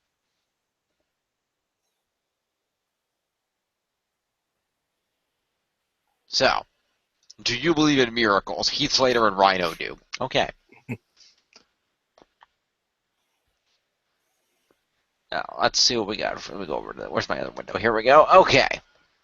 So Usos take control with a vertical suplex and send Slater into the ring post. Jimmy hit a super kick. I'll give him the point for the super kick. They kept Slater grounded. Rhino got a hot tag, cleared the ring, hit a belly-to-belly on Jimmy, went for a gore, but Jimmy dodged it. Slater tagged in and hit some neck breakers and a DDT. Jimmy came back with the super kick, but Rhino gores him behind the ref's back. Slater rolls over and pins him for the win. So let's see what we got here. Let's start off with the Usos. Very much. So Jimmy had one point for a super kick. They keep Slater grounded. Rhino gets out and clears the ring.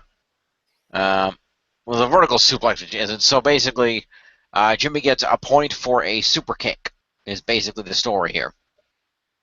Woo, I get 1 point. Plus the 8 points for him being in the match. He gets 9 points. Whoa. So Jimmy gets 9. That's going to put him at 91. And then Jey Uso apparently didn't do a whole hell of a lot. His name's not even mentioned here. Yeesh.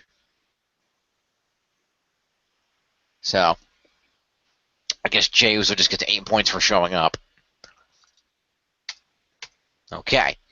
Now, as for to winners, Heath Slater got the victory on this. And he hit a DDT on Jimmy. I don't know if he has a DDT. Let's see, what are his signature moves? Let's see.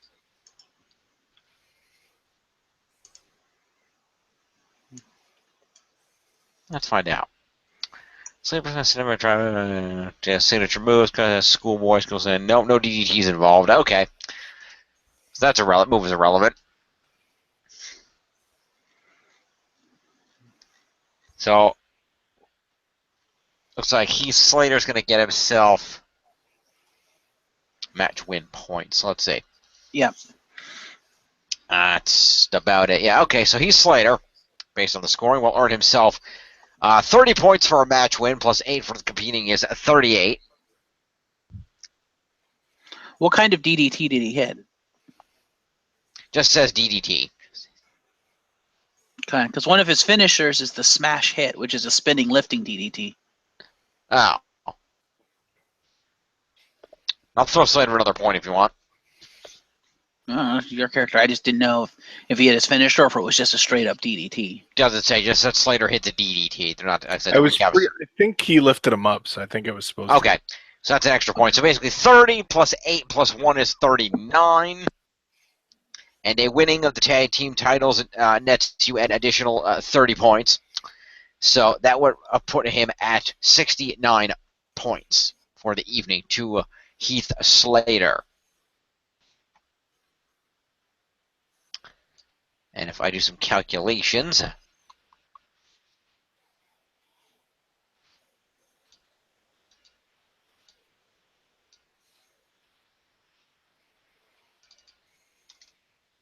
you guys still there? Yes. That puts Heath Slater at 152 and as number 2 on the leaderboards. Jesus Christ. Wow. Now, obviously, that will change as soon as the main event completes, but for the time being. Brother. And in the meantime, our good pal Rhino, Rhino is going to earn himself 15 points for being on the winning team. Plus 8 for a pay-per-view competition is going to put him at 23 points. Plus, according to this, Rhino hit a gore. Yes, he did. So that would put him at 24 points. And he also got a belly-to-belly suplex on Jimmy. Belly to belly. Is belly-to-belly a Rhino signature? Probably. Let's find out. Rhino. Let's see. Belly-to-belly suplex. Yes, it is. Okay. So therefore, that's an extra point. So Rhino gets 2 of those. So therefore, he had, what did we say, 15. That's a 23. And 25 points Rhino. How about that? Nice even number. Really? Rhino has the Shadow Fall as a signature move? Fucking A. Okay. And as I was saying, number one, is it really a miracle when one of the two, when your tag team partner is fucking Rhino? Yeah. Number two, this match was actually pretty good. It was good. Also, I do need to throw Jimmy a couple extra points because he dodged a gore and Rhino gored the turnbuckle. So 3 extra points for Jimmy Uso. Woo! I mean, no offense to the Usos, they're great, but they were facing Rhino. They weren't going to win. Pretty much. Plus, Slater and Rhino got to cut a promo afterwards, so they each get an extra 5 points. Whoa.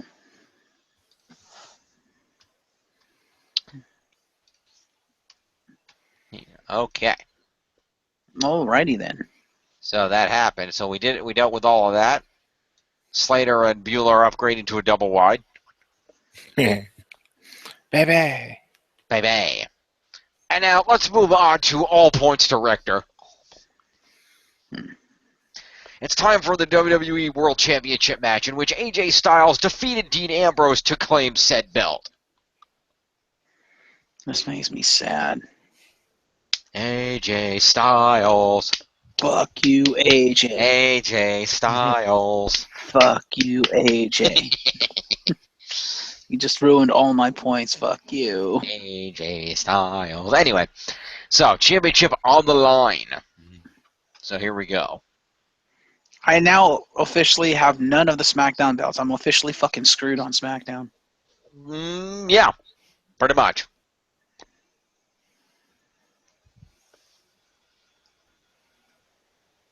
I need more Raw belts to offset that.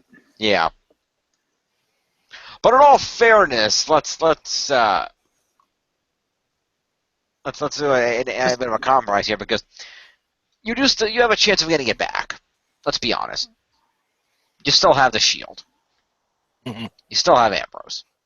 Yeah. He's not getting it back. Now, granted, Sean outnumbers you 2-3 in that match at No Mercy, but well, AJ's going to win. They're not taking it off of AJ now that they've given it to him. He's going to run with it. He's literally they've primed him to be the face that runs the place. Literally, that's was more than just a gimmick. I guarantee you, he's the John Cena replacement. Yeah, but not for very long. They're the same age. I know, but they're going to have him run with it. He's going to have a title run. So, yeah. Fair enough. Well, let's go ahead and see what we got here. Anybody want to open up? And none of the Shield members have titles, by the way, so they're completely useless to me. But they're in the main event, which helps. And guys who are in the main event. Yeah, but guys who are in the main event, Rollins and Ambrose. But guys who are in the main event that don't have belts tend to get more points between pay-per-views because they actually do shit. True. My only hope is, and I can't believe I'm saying this, is if Roman Reigns destroys Rusev and takes the belt. Yeah. Right now, my two biggest saving graces is I have basically the Raw main event scene for both the men and the women. Yep. Except I don't have Sasha Banks, and she's back. Bitch, I was hoping she would be injured longer. Which means if you end up taking that, I'm basically fucking screwed because I effectively have only one belt, and that's the Universal title. And I'm like, well. Hey, but let's remember one factor, though. Hmm? When we go through and do some roster things next week, there's a new belt on the horizon. True. Because we have the Cruiserweight Championship. All right, so let's see what we got going on here with the Ambrose Styles match. We'll round out the pay-per-view and see what we look like before we go into Raw. Also, that was a great match. It was a great match. I'd say that was match of the night. Oh, yeah. Easy. Simply phenomenal. Pretty much. All right, let's see here. What do we got?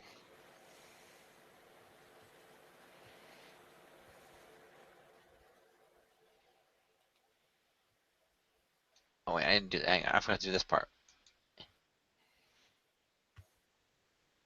There we go. Okay. Yeah. So, what do we got here? Ambrose, they go back and forth. Ambrose gets a big dive off the top, knocking AJ to the floor. Ambrose hits a sit-out wheelbarrow facebuster.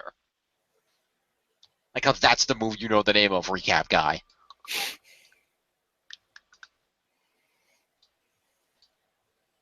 All right. Do Ambrose first.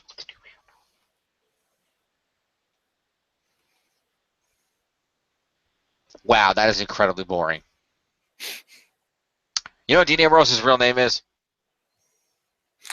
Yes, I do. Yeah, I remember reading it a while ago. His name is literally John Good. Jonathan Good. Okay.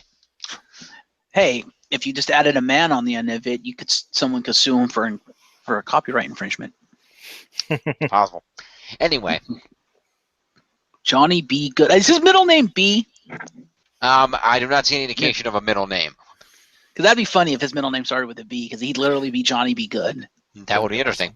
But anyway, let's take a look here. Let me go over here to the in wrestling portion.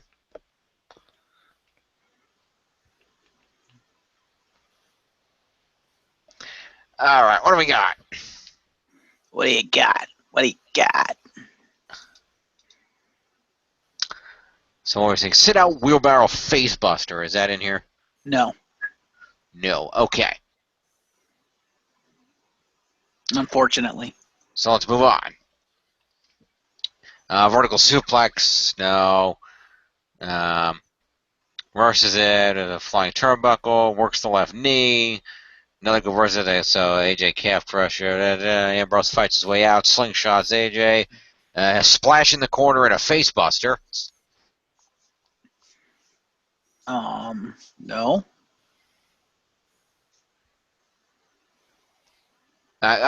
Corner forearm smash followed by a running bulldog. With theatrics. That'd be the one. So that's 1 point for Ambrose. Fair enough. So we got a point for that. Also, he fought his way out of the calf crusher, so that's another 3. So that's 4 points. Woo! And he goes for another one, but AJ stops him. Springboard 450, swinging neck breaker and knees to the head. Well, the swinging neck breaker, I believe I saw that on. Yep, that's a swinging back breaker. That's a different move. No, I don't see the neck breaker on here. Okay. We won't worry about that then. So he's still at 4 points for the time being. Announce table, crowd, table, axe handle, reversal of dirty deeds. Yep. So basically an extra 4 points for Dean Ambrose. So Dean Ambrose gets 4 points for that. He gets 8 for competing,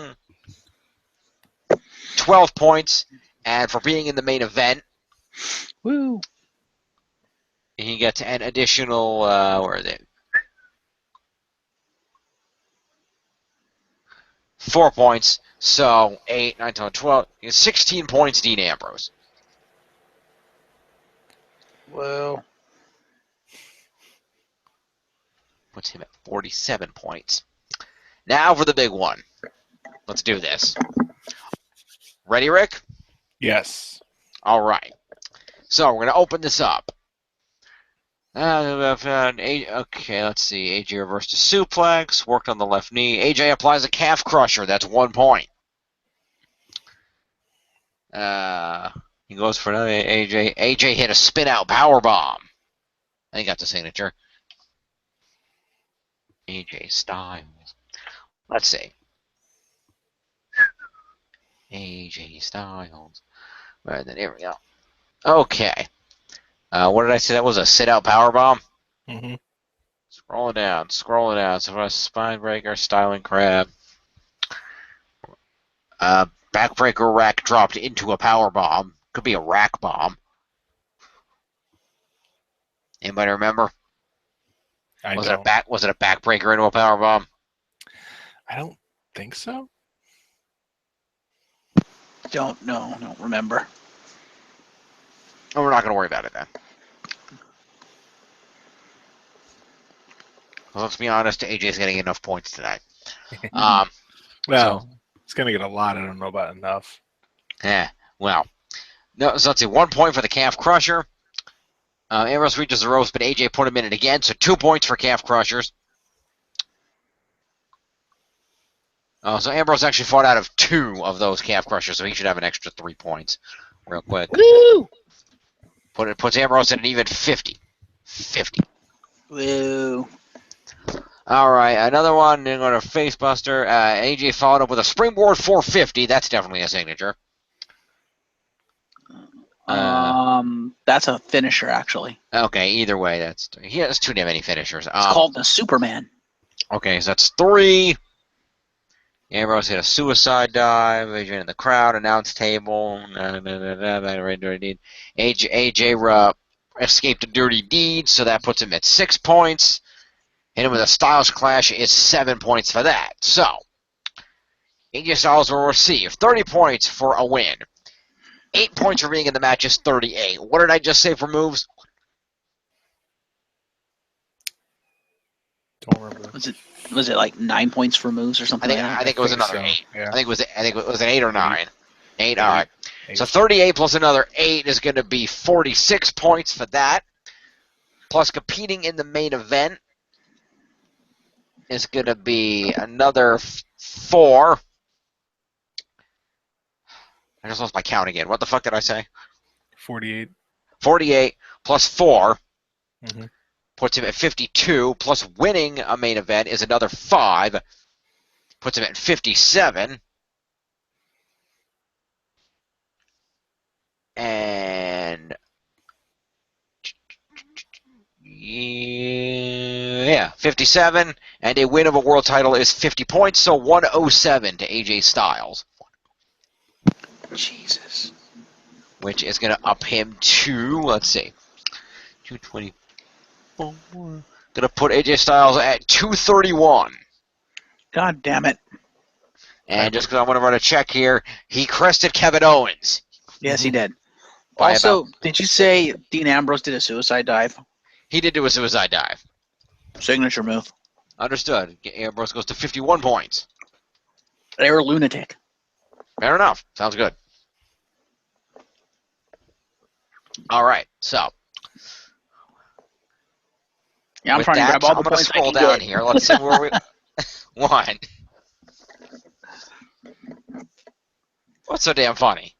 I say, hey, I'm trying to get all the points I can get. That's fine. I respect that. And as we scroll down, Team Shield and Yuki, a team that are dead tied. Wow. Damn. Fuck's sake! Dead tie. 1276 a pop. Wow. God damn it. You are so lucky you just gave yourself pointed out that extra point for the lunatic hair.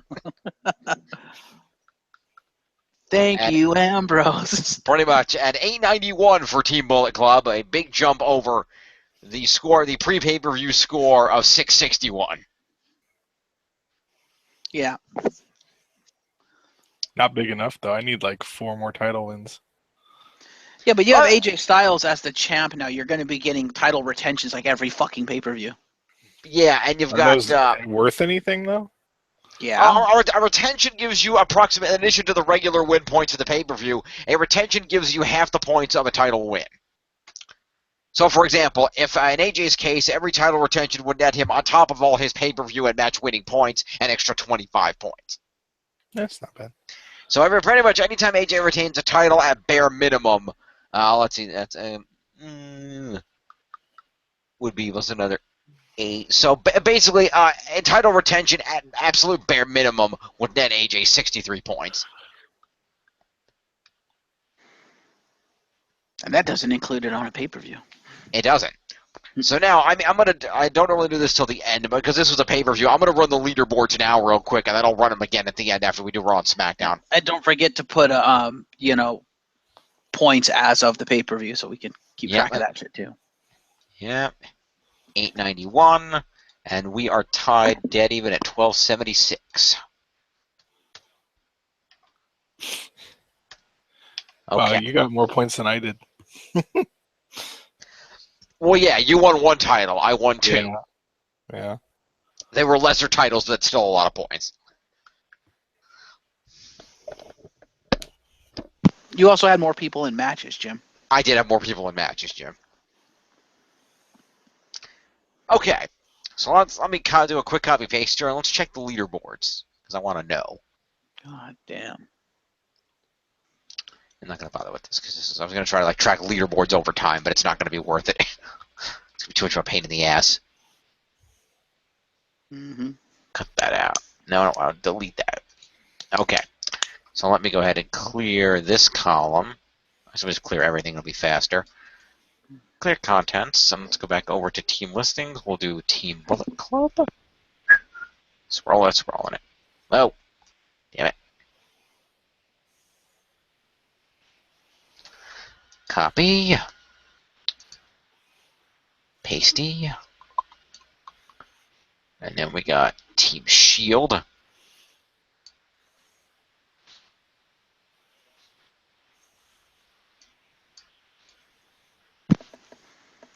Hey, Jim. Yo. You might want to just outright remove Del Rio because he's got no points and he's never getting any. Like I said, we're going to update that next week. Yeah, after we get the cruiserweight people. Yeah, because we're going to have to make roster changes next week. There's no point doing it twice. Mm-hmm. Because we're going to have to add in the cruiserweights. We got to remove Del Rio. Fair enough. I think, if I'm correct in looking at this, I have to pull the Dudleys off. Probably. No, because they have points. I'm gonna leave their points, but I'm not gonna count them on the active roster. I'll leave their points in the total. Okay. But they're gonna be counted as inactive, so I want to try to keep the active semi-even. Fair enough. Okay, so let's take a look at the leaderboards. Here we go.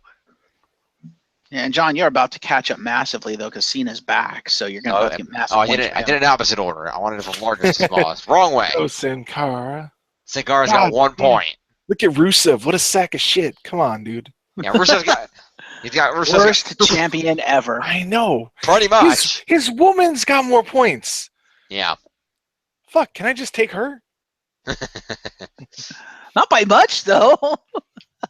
All right. Still, Rusev crushed the lower end of that thing. You already have her. I know. So, As we take a look at the leaderboard here, AJ Styles coming in at the top on 231.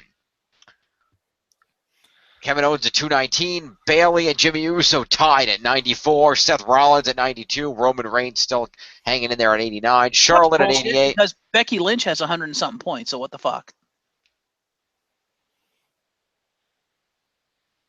Yeah, where'd she go? I'm fairly certain Becky Lynch has over 100 points because she's the fucking champion.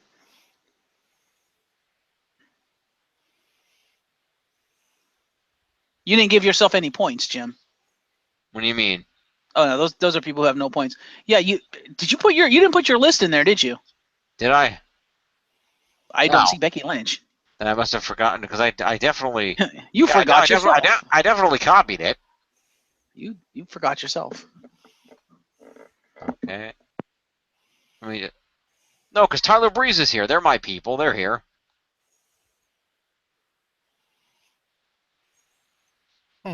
Yeah, Becky Lynch has 48 points. Wait, that can't be right. And Becky Lynch is 114. What the fuck happened here? You fucked up the numbers. You have to delete and do it all over again. No. Oh, wait, hang on.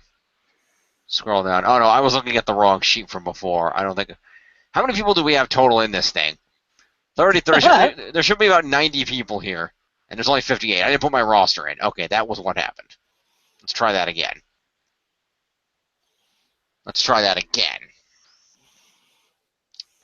Sort and filter from... no, I want the number column. Thank you. What the fuck? No. Okay, largest to smallest. Let's try this again. There we go. Okay. Damn. AJ Styles hanging on top. Kevin Owens. Heath Slater, the one-man band, gets a contract and is number 3 overall. Jesus Christ. Baby! Can we just quit now? With Heath Slater at number 3, can we just quit now? It's not the planet I want to get off. Yeah, exactly. What the fuck? Give the man credit. He hung in as a joke for years and years, and now he is over and a champion. Also, I'd like to point out, you say I have the 3 Shield members. Dean Ambrose is not even in the top 25. Yeah, because he was a champion. He didn't do fuck all. Then he lost the title. What did you expect? That's fucking bullshit. Because when he was a champion and you had him, you got all the points. No, I had all the points for Ambrose before he won the belt. You had all his retentions, too. I had a couple of his retentions. I got no retentions. The one time he defended the belt under me, he fucking lost. Yeah, but look at all those points that Roman Reigns has when you have them. That's true. Roman Reigns had no points. Yeah, it's true. It balances out, dude. So Rhino, Becky Lynch, 1 point under Rhino. Bayley coming in at 94. Jimmy Uso, Seth Rollins, Bray Wyatt cracking the top 10 at 91. Props to the Eater of Worlds. Roman Reigns, Charlotte, Jericho, that up-and-comer Braun Strowman, and Baron Corbin knocking himself into the top 15, just barely edging out Big E by 2 points. Oh, man, seeing that spread makes me sad because it's like, wow, I'm just going to get shafted now. That is some interesting leaderboards there. You get a lot of points for Raw, though, so. Yeah. Now we're going to do something interesting. Let me do this. Uh-oh. I'm going to put this in order, and we're going to expand that. And now we're going to do the fun thing where we get to take a look at this. Let me just going to clear these contents. All right. And let me go and put these back in alphabetical order. Yeah, did you shift Slater into SmackDown? I will make that adjustment momentarily. Excellent. Copy, and let me go over here. It should still be the same amount of spaces, so paste. Perfect, and now we can really get an interesting look here. Let's throw this by leaderboard score. And would you look at how many SmackDown people just threw themselves into the top 15 compared to last week? Look at this shit. Yeah, it's all SmackDown. And again, Slater is SmackDown. He's not a free agent.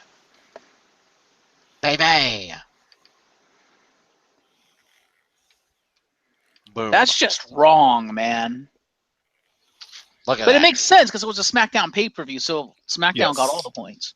Yes. They did. So AJ catapulted himself into first place, and Rhino was the only other SmackDown superstar in there. He moved up a little bit, but meanwhile, Heath Slater and The Miz and Becky Lynch, plus Jimmy and Bray, not Bray, but plus Jimmy, 4 SmackDown superstars catapulted themselves into the top 10. And Bray just barely missed it by 2 points. No, 1 point. Rollins has 1 more point. Now we'll move to the day after the pay-per-view and see if that still holds true. Yes, of course, Raw we will have to go through here. But then follow it with SmackDown, and we'll see where we end up for the week. Indeed. So let's continue. All right. 3 main main. All right. Shows. SmackDown Mall. Now we're doing Raw.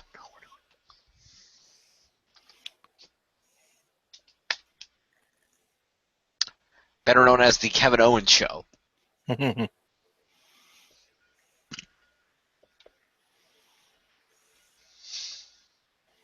Well, can I just say, if you haven't seen them, I really like the assorted Clash of Champions banners and posters with all the Raw champions on them. They look pretty cool. Fair enough. The advantage I have with Kevin Owens is he's a prize fighter, so he's a fighting champion. He's also a coward.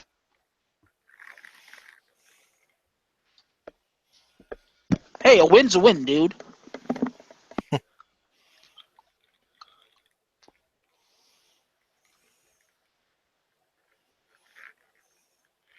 Oh, look, there's an ad for that Nickelodeon kid on the website. Big shock. That was probably part of the contract to actually get him to appear on the show. I would imagine. Okay, here we go.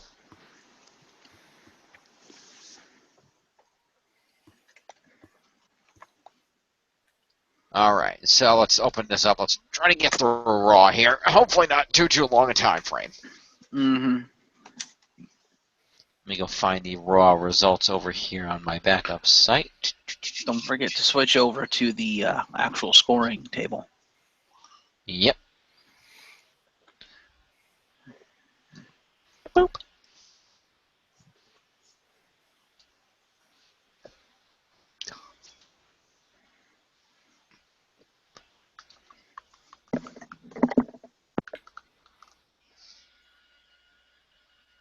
Okay. Now, Monday Night Raw coming to you from Baltimore, Maryland, the Royal Farms Arena. So we opened up with Mick Foley coming out and cutting a promo about the women's wrestling situation on Monday Night Raw. He brings out Charlotte and Dana Brooke. Charlotte says that her mentorship of Dana is over, and Dana apologizes. Foley says not why he brought her out, but to discuss a title defense. Sasha interrupts, says she's the real face and will take the title back. Bayley interrupts, says she should get a title shot since she beat Charlotte last week. Dana chimes in, and Charlotte tells her if she talks again, she'll slap the taste out of her mouth. Foley says Sasha was going to fight Bayley, and the winner would take on Charlotte at the pay-per-view. She says it's Dana's fault, but Dana had enough slap Charlotte in the face, and with that, Foley added Dana to the match. Triple threat. And it is now. Okay, then. Playa.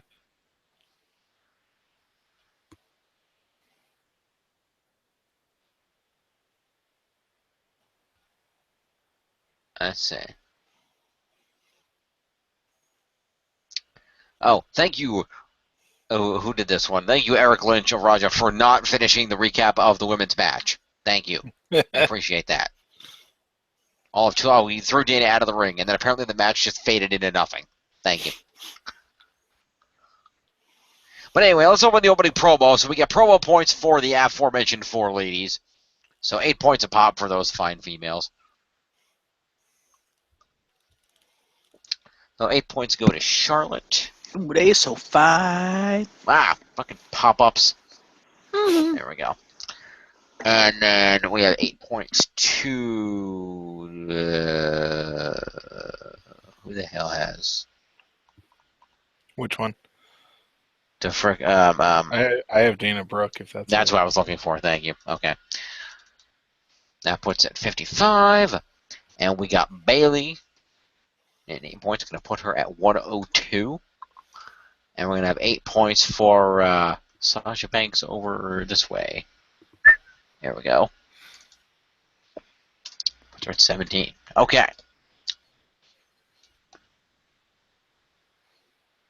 Also, by the way, something just throwback to earlier in the recording. Titus's real name is Thaddeus. How is that not one of the names of the vaudevillains? Yeah. Okay, for Simon, fair enough, but I don't think there were a lot of dudes named Aiden in the bygone era. Just saying. So you want him to be called Thaddeus English? Come on, how cool does that? How bygone era does that sound? That sounds way too cool for him. Yeah. But he is the very model of a modern major superstar. See, I wish they would have kept that gimmick instead of putting him with Simon Gotch. You know, he may end up having to find a singles career after Simon Koch.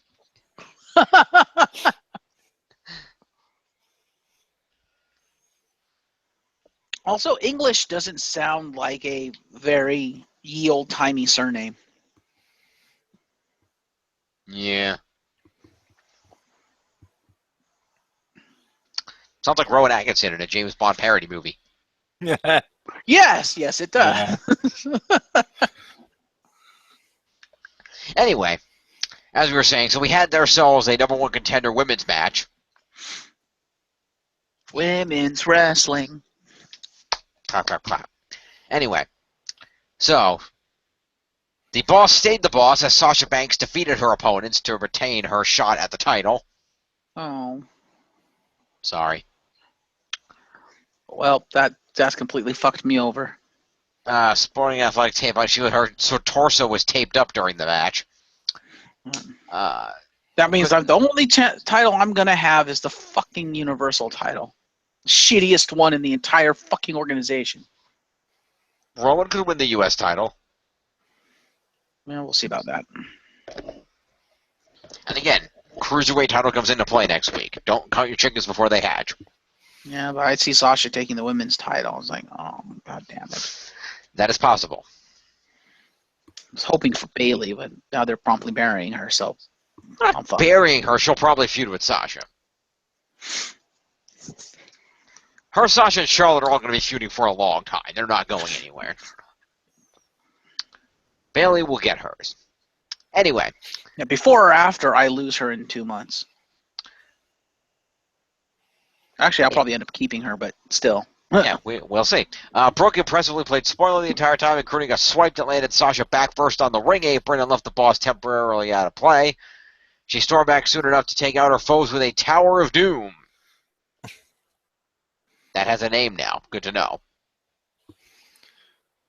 Apparently named by Chaos from Skylanders. Yeah.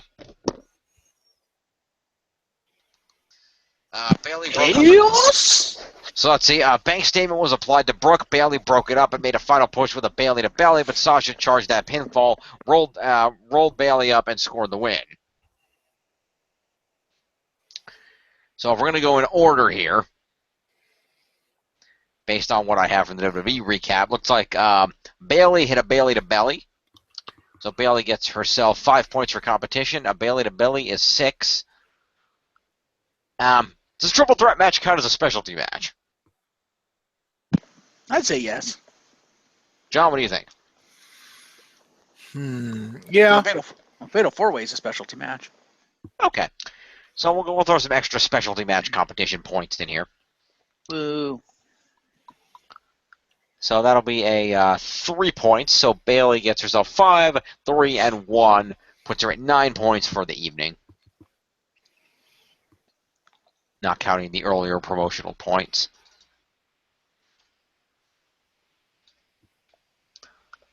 And then we have Dana Brooke.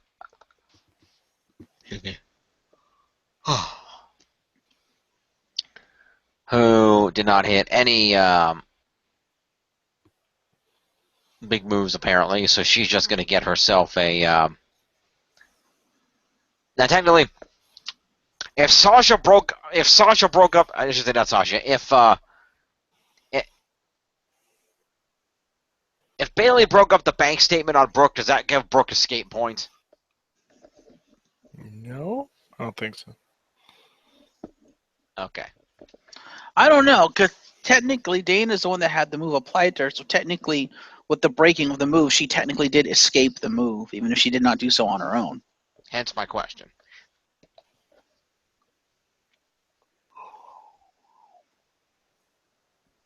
I would say yes, because I would say someone breaking it up is the exact same thing as if you got a ring break, because they were forced to break the hold. I thought in the past though we didn't give people points for the move getting like broken up, unless the person that got the points got it, the one that escaped. I could be wrong, but I thought we did that. Then we shall leave it for the time being. That rule to be evaluated at the season close. I'm going to make a note of that.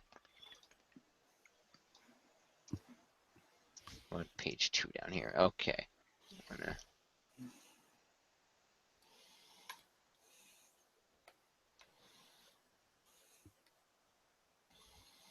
Evaluate finisher escape due to break up. Okay. Help me spell check. You're my only hope. Okay. And we're going to do that. And we'll reevaluate that later. Also, make a note, point for out of match assault. What to discuss. Okay. Save that. Anyway. Also, in that document, you may also want to record any such points for the breakup thing in case we decide yay on that. Unless you don't want to retroactively apply points. They will not be retroactive points awarded. I'm not bothering with that shit. Fair enough. So anyway, so in that case, Dana Brooke Goddard had some 5 points for competing, and that was about it. So 5 points to Dana Brooke. So we're at 60. And then our winner for the evening was Sasha Banks, who applied a bank statement. And so that earned her a point. So Sasha gets herself 20 points for a match win. 5 for competing is 25. 1 for the bank statement is the traditional 26 points to Ms. Banks. 36, 73. Wait, is that right? That's not right at all. What did I just say she got? 26? Yes, traditional 26.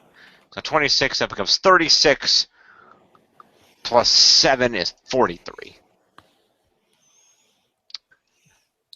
There we go. Okay. Let's roll on. So we had Bo Dallas defeated local talent.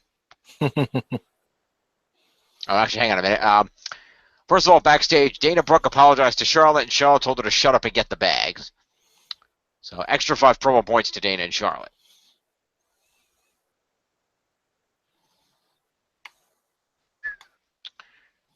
So Charlotte puts her at 101, actually. And another for Dana, 5 points. Okay.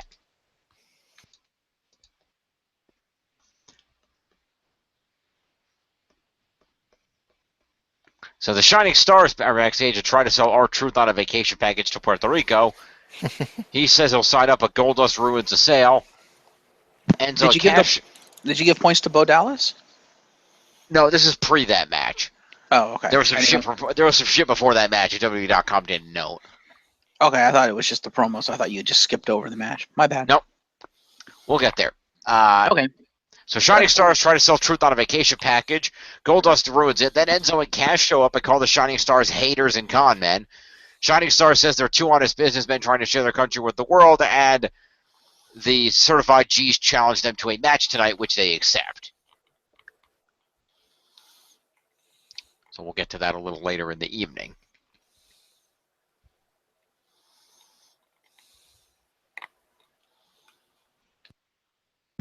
Promo points. Yep.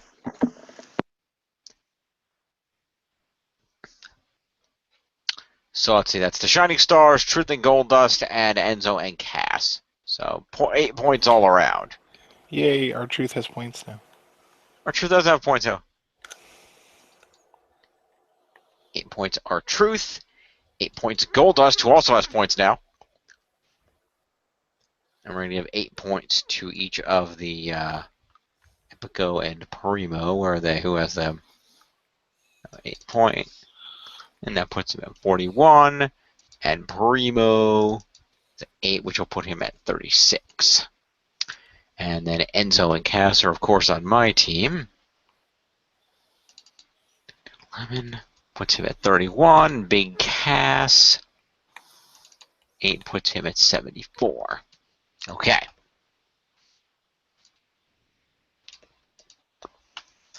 So we got all those people. Then Kevin Owens gets interviewed about his upcoming match. And basically talks some shit, and then Jericho comes in and supports him further and says that Sami Zayn will be the guest on that. So promo points to Kevin Owens and Jericho. That's easy enough.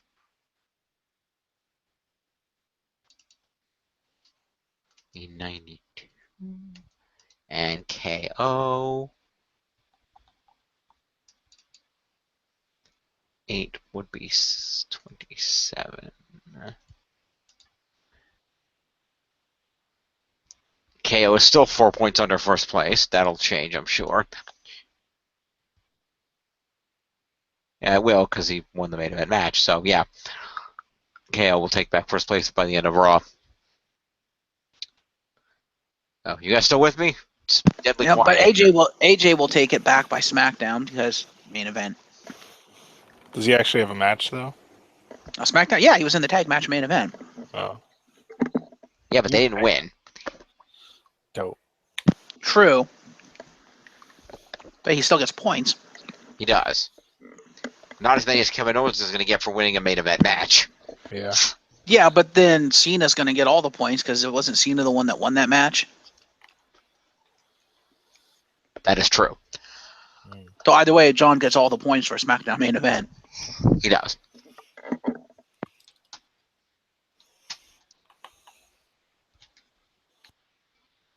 Anyway, let's continue. So, like I said, Bo Dallas fights off local talent. Shuts him down with a spinning power slam and a backbreaker. And then a spinning reverse DDT for a very short squash match. I don't know if any of those are signatures. For who? Bo Dallas. Bo Why do you keep muting? Let's see. Bo Dallas. I'm already on his page. Calm the hell down. Oh, leave. Regular DDT.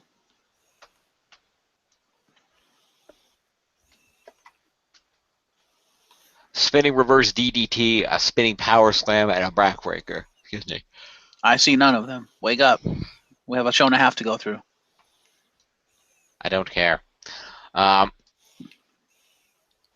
basically, Bo Dallas just gets match win points then. What it looks like.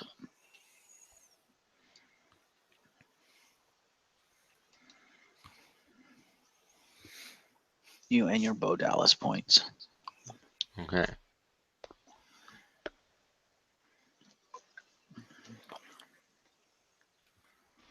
I'm wondering if that spinning reverse DDT was the roll of the dice.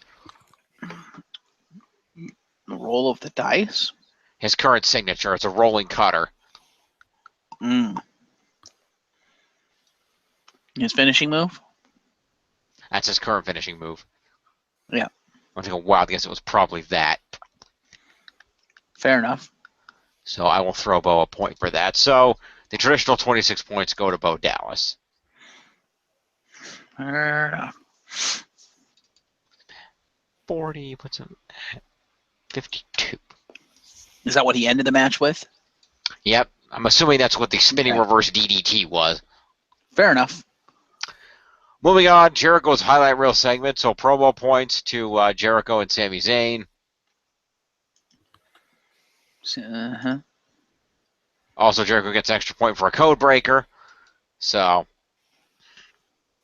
Jericho gets 5 points for the segment, and 1 for the code breaker is 6. To Chris the Jericho. And then Sami Zayn gets 8 points for appearing and having a promo. Puts him at 70. Okay. Rolling along. So, time for the next in the best of 7 challenge. As Cesaro fought Sheamus. And won. And, let's see. Cesaro hits a big clothesline. Sheamus came back with a series of spears in the corner. But then Cesaro hits a European uppercut.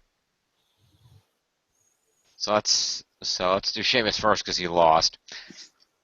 So let's see. Sheamus gets beat up at the beginning. Sheamus hits a backbreaker.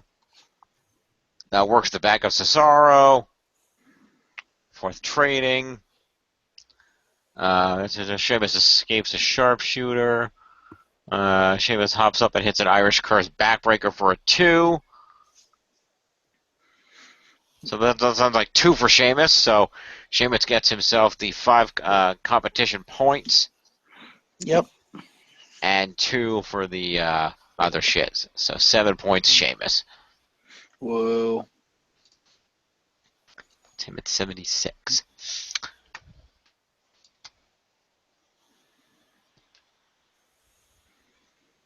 Cesaro. Yep.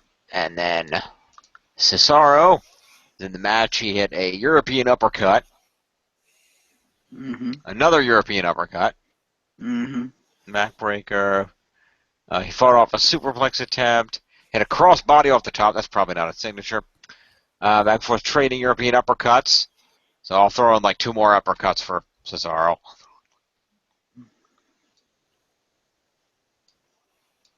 Okay.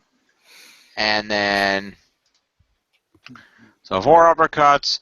Cesaro goes for the neutralizer but can't hit it, but he does apply a sharpshooter. That's a 5. And he swings in the middle of his rotation, but that's 6. He escaped a Celtic Cross is 9. And gets a pinfall victory. So the traditional 25 plus 9 is 34 points, Cesaro.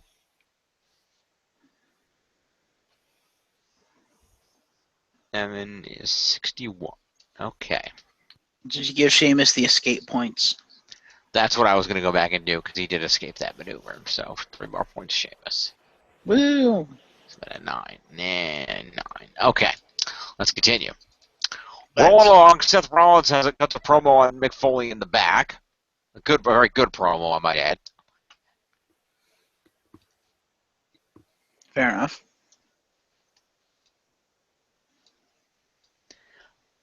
Because Foley makes Rollins promise he won't interfere in the main event match, and he basically cuts a really good promo on Foley talking about, if you really think Stephanie's not involved with the, you know the kind of person Stephanie is and what she's done. You know she's involved in this, and if you really don't think she's involved in this, then you're just a fool. Mm-hmm. It was way better than that, but that's the gist. Mm-hmm. So they're really trying to make Mick Foley the heel in this? Not really. They're trying to show that Mick Foley is trying to do the right thing, but is torn between. Mick Foley wants to do the right thing, but is trying to figure out what the right thing is.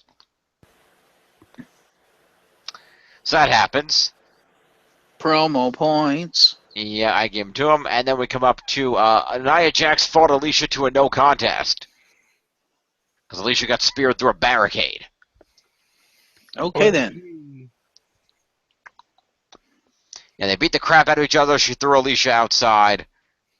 and then speared through a barricade and then by the timekeeper's area, and the referee stopped the match and had Alicia taken out. Deadshot, you're up. Okay, then. She was taken out. So that was a no contest. So a no contest, I believe our rules for a no contest are 5 points for each superstar.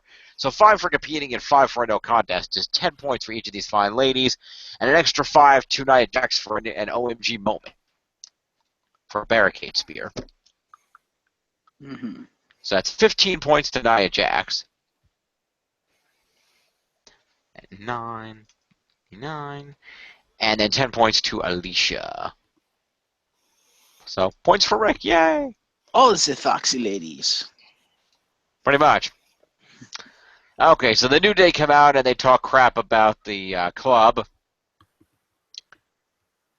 They did do a funny thing where they came out and they started doing their promo, and they talked about, okay, you might have seen last week when the club brought out the Old Day to mock us. If you didn't see it, it looks something like this. No, just kidding. We burned that footage, so you'll never have to look at that ever again.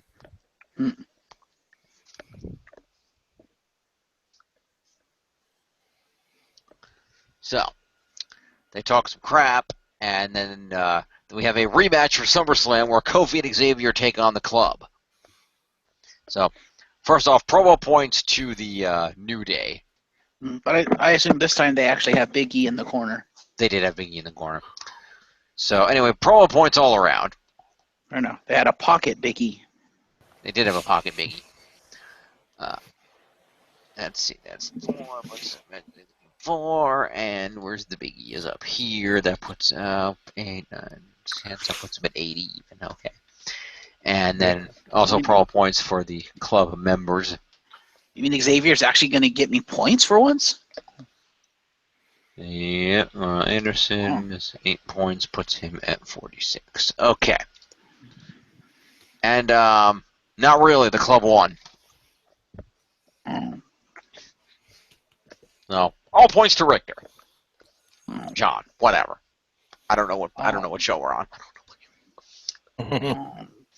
So, New Day members getting a lot of offense, including a springboard splash off the top rope by Kofi on the Gallows.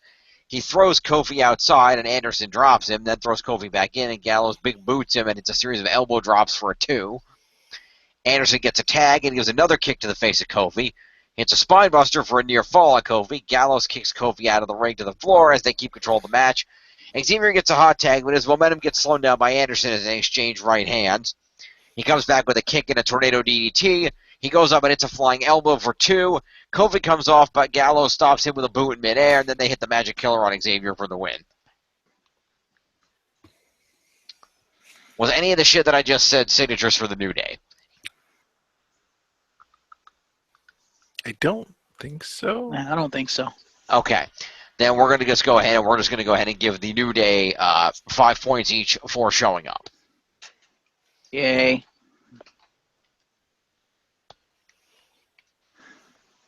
That's 54. And Kofi gets another 5, was about 9. And strictly speaking, Big E gets accompaniment to ring points, so Big E also gets 5.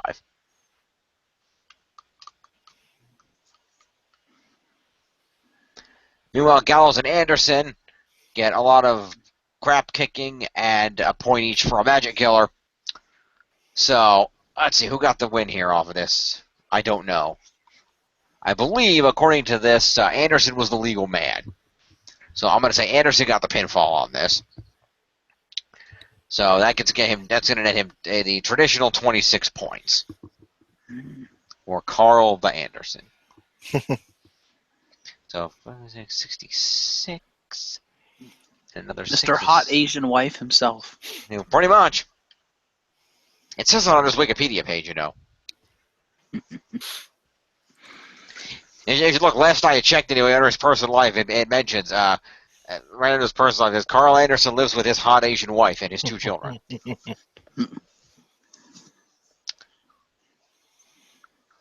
Anyway, so Luke Gallows gets himself 15 for a team win and 1 for the Magic Killer. I went 5 for competing, so 21 points for the Gallows. 73. Okay. Rolling along through Raw. Roman Reigns cuts a promo about Clash of Champions. 8 points to the Roman Reigns. And you use the phrase "cut a promo" rather loosely. Fair enough. Jinder Mahal came out to the ring and cut a promo about how he's about feeling hate and rage toward everybody. Yep, and then do. I don't know what the hell show I'm on. Pretty much. Well, he knew what show he was on until he lost. Then he's like, "Fuck this show," and left. Basically. So Jinder Mahal gets 8 promo points to start off with. Who has Jinder Mahal anyway? And I do. Nice. Bastard. 8 points. I'll trade you. No, that's okay, because now Jack Swagger gives me someone else on SmackDown, so that makes me happy. Jack Swagger. Anyway, Yeah, so Jinder Mahal defeated Jack Swagger. They will go outside. They beat each other up. Jinder puts Jack in a chin lock. He escapes into back body drop, couple of clotheslines, and a spine buster. He misses a swagger bomb, and Jinder comes back with a neck breaker for the win. Yes, a fucking neck breaker. I'm more surprised that he won. I'm not. They're trying to push him because they brought him back. Except they brought him back, and he had a win, and then he had like 2 losses. Yeah. I was like, oh, that was before he debuted his new gimmick. He's now debuted his new gimmick. Yes. Oh. So they have to push him because new gimmick. After 3 matches, he had a new gimmick. Yes. Wow. No, I think he's always had the gimmick. They've just didn't debut it until now. It's like, well, this is what he's all about now. Yeah. They need him for cultural diversity. They don't have the great Khali to get them over in that part of the world anymore. By the way, what did he win with? A neck breaker. That's his finishing move. Fair enough. Arm trap neck breaker. Okay. That needs a catchier name. Yeah, if it doesn't have a name, fuck that, man. Anyway, so Jinder Mahal gets himself the traditional 26 points. I want someone's finisher to be labeled like the game. So on the Wikipedia it says like DDT 09. That shit would be funny. That would be funny. 2 things. Apparently, John, did you know he used to have a finishing move called the Sands of Time? No, that's pretty cool. It's a fireman's carry double knee gut buster. Okay. Secondly, apparently since he's the man of peace now, does that make him the human equivalent to Zenyatta? Experience tranquility. That's effectively what his gimmick was, wasn't it?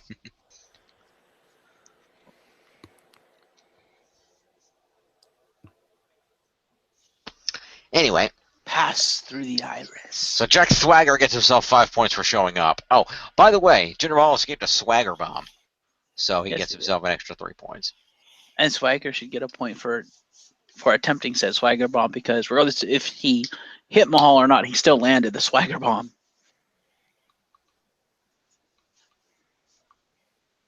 Yeah, I'll give it to him.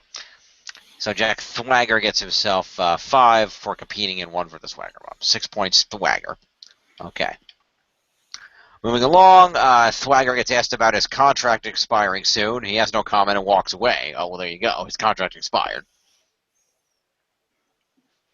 Which means apparent. Obviously, it didn't expire because he's still employed by WWE. No, but his Raw contract expired, so he went and signed one for SmackDown. Remember, they're How 2 shit brands. must you have to be to have like a 2-week Raw contract? Come on. That's pretty shit, man. Remember, Swagger, last we saw him, was wrestling on Raw anyway before the brand split, so his contract was probably... basically, when the brand split happened, the brands took respective ownerships of their talent's existing contract. Fair enough. Except for Heath Slater, who didn't have one, apparently. I'm going to think that Jack Swagger, in that like 2 minutes where he didn't have a contract, was still on the top 10 best free agents, and Luke Harper wasn't, and he was mad about it. Yes.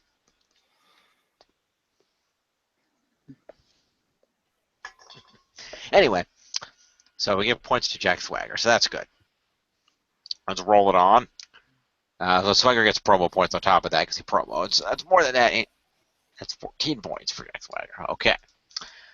Moving along, apparently there was a one-on-one match it was challenged to earlier because Epico took on Enzo Amore. Epico dominated early. Enzo came back with a tornado DDT. Mm-hmm. Let me scroll down here.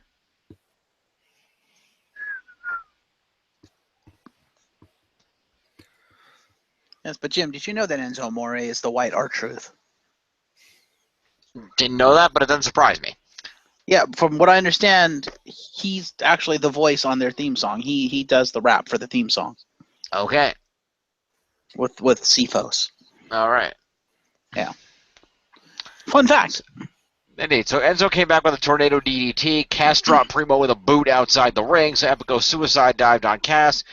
Enzo came off the top and hit a splash on Epico on the floor. Back in the ring, Epico reversed a suplex and pinned Enzo. Primo then held down Enzo's feet from the floor so he couldn't kick out. Okay, then.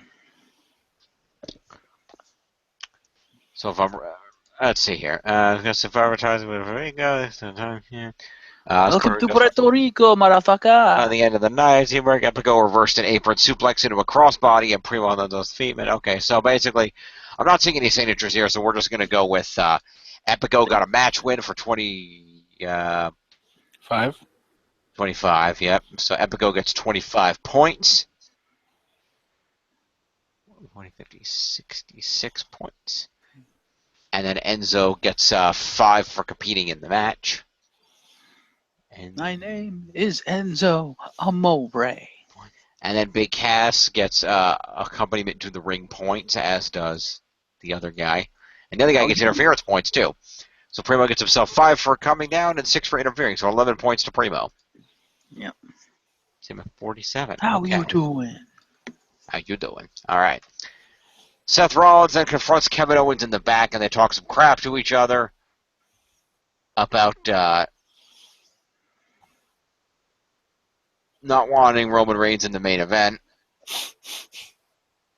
Promo points. Owens said that Roman Reigns won't have a chance at beating him and that Reigns did all the work for Rollins in the Shield. He says Rollins is just bitter. Triple H realized that Owens is better. He says all Rollins has done since he returned is fail, while Owens won the Universal title on his first shot. Foley interrupts and tells Owens his match is up and tells Rollins if he interferes, there will be consequences. Mm-hmm.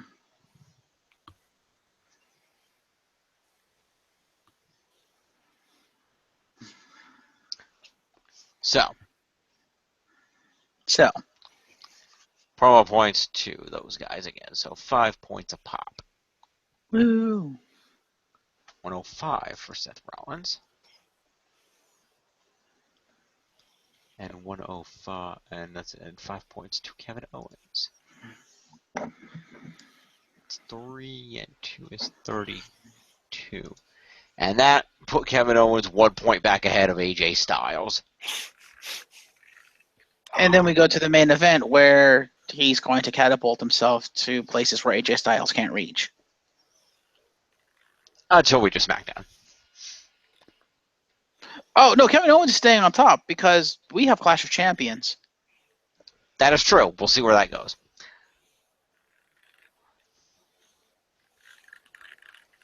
So, Owens rolled out when the bell sounded and Reigns followed him. They brawled around ringside. Reigns with an elbow to the face. Reigns got hit with an elbow to the face. He put Reigns in a chin lock. Reigns fought out with a back suplex, short arm clothesline. Reigns came flying off the ring steps, but Owen caught him with a super kick. Let's try to do who's he first. Who's he? What's he? What's he? Who's he? Yeah. Oh shit! Finley was there. I missed that. Finley works for the company still. I didn't know that. Yeah, he's like a trainer or something. Cool. I don't know why he didn't come out. Oh, why didn't he come out and knock Rollins out with a shillelagh? Of course, he works for the company. It's the only way Sheamus could actually use the name Celtic Cross and not actually use the move Celtic Cross. Oh, does he own that name? It's his finishing move. I know, but does he own the name of it? I don't know, but he's the one that gave Sheamus the permission to use it. Oh, okay. Yeah. Actually, it was a signature move, and Sheamus changed it to the white noise. That's the Celtic Cross. Ah. So I'm like, fuck you. Sorry, I'm a Finley fan. I'm like, no, that is the Celtic Cross, and that will always be the Celtic Cross. You, Sheamus, are using the fucking Razor's Edge. Get it right. Technically, he's using the High Cross.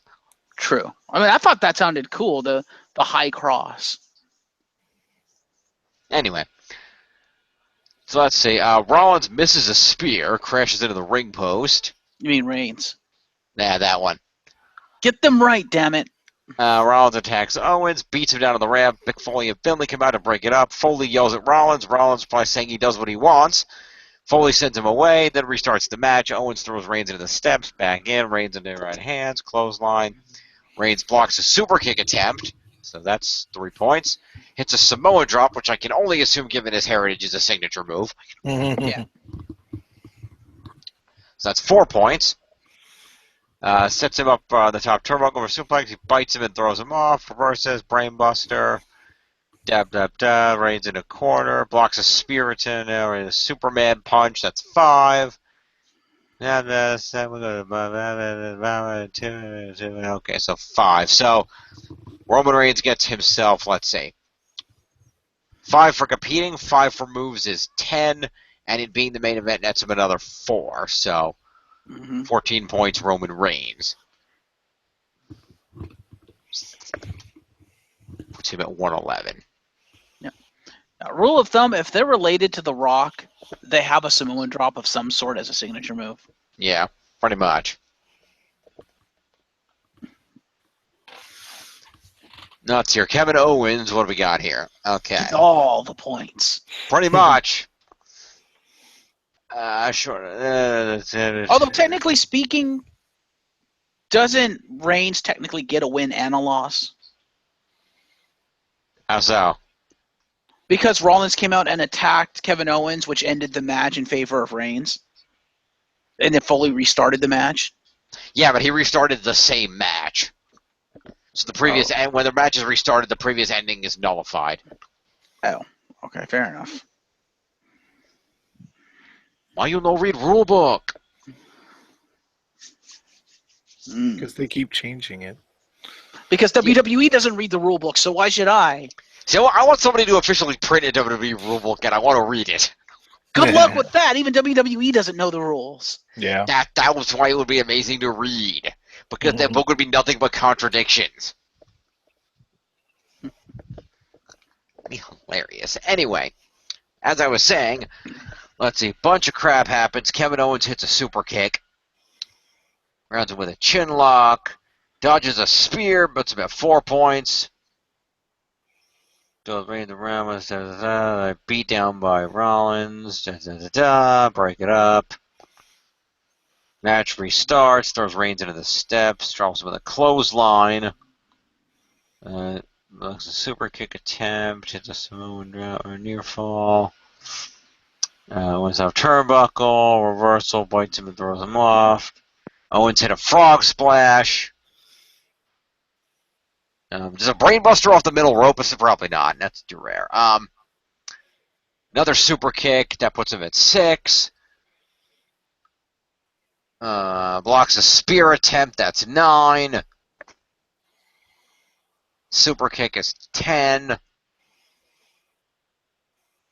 2 cannonballs is 12. Pop-up powerbomb is 13. So, 25 plus 13 is 35, and 38 points, plus 4 for it being the main event is 42, and winning the main event is another 5. It's 47 points, Kevin Owens. Yay! Yay, Kermit Flail.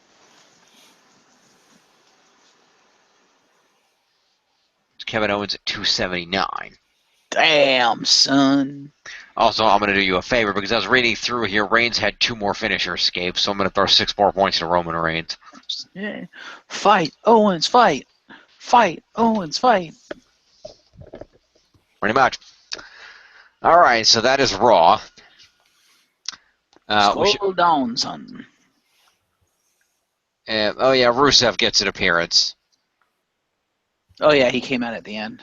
I forgot about that. And Lana gets an appearance, too. She was at the top of the ramp. Yeah, Rusev puts him in the accolade. He gets a finisher as well. Yeah, and he hit him with a super kick. It's a signature, so technically he gets 2. So Rusev gets 5 appearance points and 2, so 7 points. Rusev Machka. Machka! Where the hell is Rusev? Over here. 7 points. 7 is 9, and 3 appearance points for Lana. Am I the only one who was disappointed that when Lana pointed at the ring like that she didn't go like that? I can't see the camera. Okay, there you go. Gosh. Oh, yeah. I wanted her to go, Rusev! Gosh. But she didn't, and Rusev went, Machka. And I'm like, no, I want Lana to go like this. That'd be awesome. Like she's ordering her beast. Except, as we've established, Rusev is the dominant one in that relationship. Not anymore. He's married to her now. No, she's the one that wears the pants, as John will attest to. Yeah, not if you're buying this the way WWE is booking it.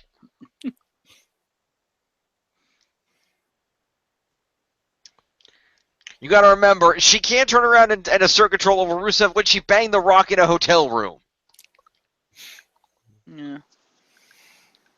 While they were dating, and while they were engaged, for that matter. Yeah. Well, she wanted some of the people's strudel. Yes, but you can't do that when you're in a relationship. That doesn't work. No, you can. It's the people's strudel. Oh, is that allowed? Yeah, that's allowed. I also find it hilarious that you say that in WWE when 2 of the faces that ran the place actually did that while they were married. And they are no longer married. Well, one's dating now. And no, he didn't start banging Nikki till after he divorced his wife, didn't he? No, he banged someone else. That's why he divorced his wife. Because he slept around. Fair enough. He banged Mickey James. Made her crazy. Yeah, that's who he banged. Oh, that's right. Did he also bang like Eve Torres at one point? No, that was a storyline. Okay, because I thought that was actually part. That wasn't an actual relationship that I know of. Because I thought they were kind of hot and heavy in real life. That's why they did the storyline. So. Yeah. Let's see here. Yes, you're pinnacles of the WWE people. Men who can't keep it in their pants. Who's the other one? James, though. The Rock. Oh, well, yeah. Hence why he's no longer married. Although, technically speaking, I don't think he banged her. Well, No. And first of all, give Cena credit. He's the one that filed for divorce. Oh, okay.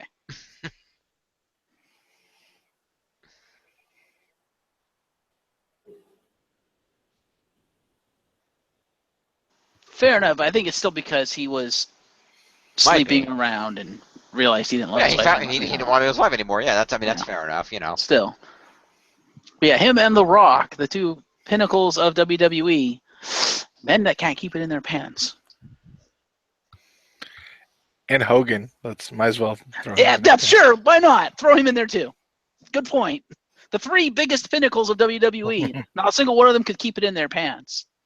Yeah, there were rumors that The Rock left his wife for his current girlfriend, but that was not substantiated yet. Mm-hmm. Anyway. I showed her my Thailand. So I'm going to take a second here, and let's do a quick leaderboard check before we move on to SmackDown.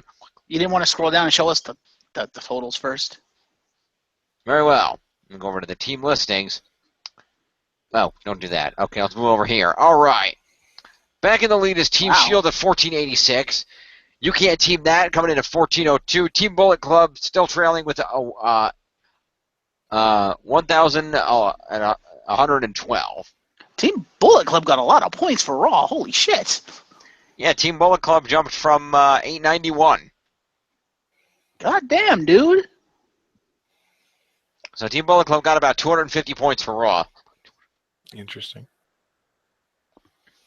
Rusev Machka? Rusev I think it Machka. was the actual Bullet Club. That and Jinder Mahal. That too, the club won a tag team match. So yeah, and Jinder Mahal got you points because he won a match. Yeah, Jinder Mahal won a match.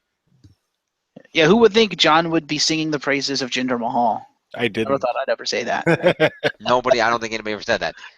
So let's go ahead and let me note that for the results as of the Raw scoring over here. Yep. John now must back the man who's all about peace over rage. No, I'm good. I draw the line at cheering for Slater. I have my limits. Well, you're not cheering for Slater. You don't have Slater. Jim has Slater. I know, but cheering for him to win, so he had a contract. Because they took out my team. Yeah, fair enough. Well, Jim is monkeying with numbers. I need to use the restroom, so I shall. You go ahead while I bring up the leaderboards here. We'll take a look at what they are while you're gone. Fair enough. I also have the headset on, so I can hear you. Understood. Clear all contents, and let's go ahead. Make sure I copy all 3 teams this time.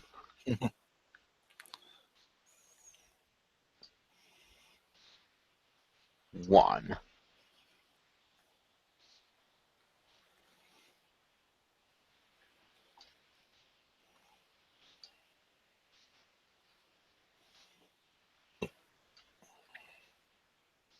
Two.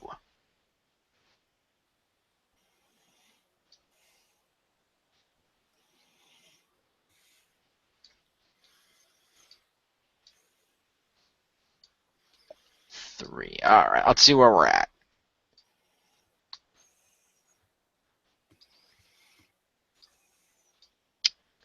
Okay, so take a look here, John. Kevin Owens, of course, took the lead back at 279. AJ still caught on his heels at 231. Nobody else even close. So props to the respective champions. Heath Slater coming in third, though, 157, still holding tight. Miz coming up to 124 to take fourth place with that Intercontinental title retention, of course. Roman Reigns at 117, just barely 2 points ahead of Rhino, 115. Becky Lynch still up there at 114. Bayley, Seth Rollins, and Charlotte rounding out the top 10.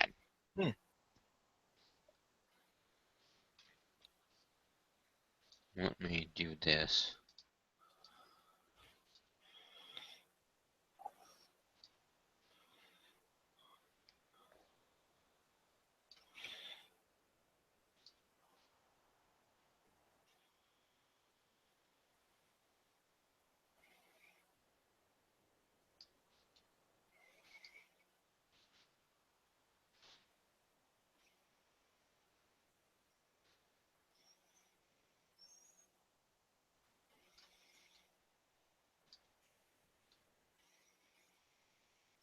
Oh, fuck you.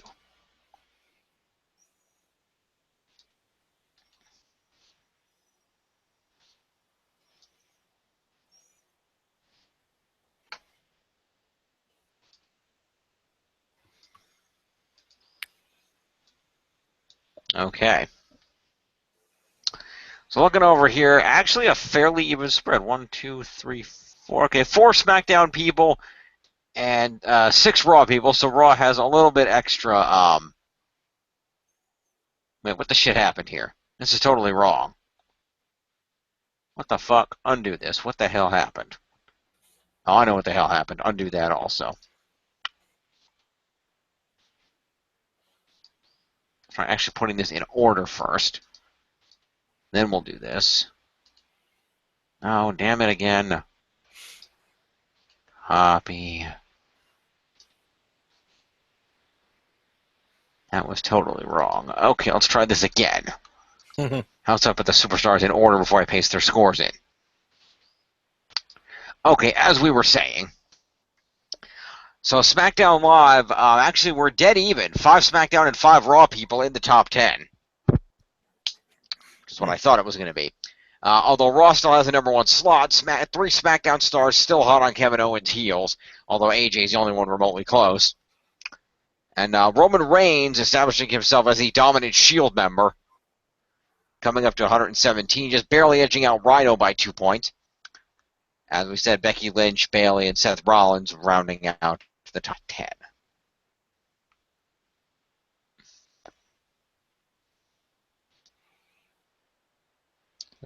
Interestingly, the 2 world champions, the Intercontinental champions, the SmackDown Tag and Women's champions are all on the top. But that'll change come the next pay-per-view. So You do realize that's top 9. What do you mean? Your first row is the title, is the captions, the superstar name and stuff. So the top 10 actually goes down to Charlotte. Oh, right. Fair enough. Idiot. Okay. And that's why I have the most points, because I'm controlling the top 10 at this point. No, like I said, it's even 5 and 5. No, that's for the show. But in terms of characters, in terms of wrestlers, I have 5 people. I control half the top 10. That's why I have most of the points. Only by 80 points, dude. No, I'm talking about overall, man. I'm saying that's why I'm consistently higher, because my characters are more consistently, my wrestlers are more consistently in the top 10. True.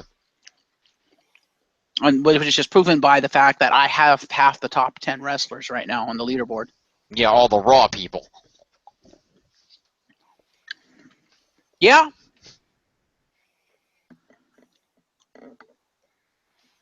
For now. But I now have Jack Swagger on SmackDown, so that could change things. Yeah, we'll see. Speaking of SmackDown, why don't we go over and see what's happening there? All right. And bring this sumbitch home, as it were.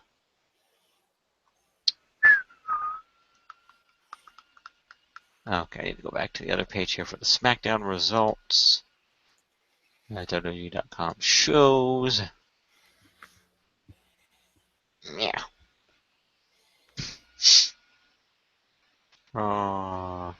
Also, point of note, the top 10 all have over 100 points. Indeed they do, you are right. And that's exactly where that dividing line comes in at Charlotte, too. Cool.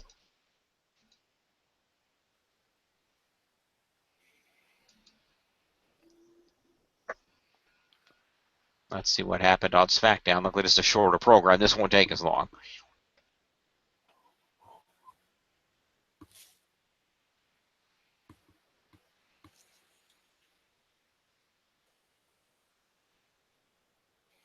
Oh, and by the way, be aware, I'm going to overtake you again. Oh, I have no doubt. For one specific reason.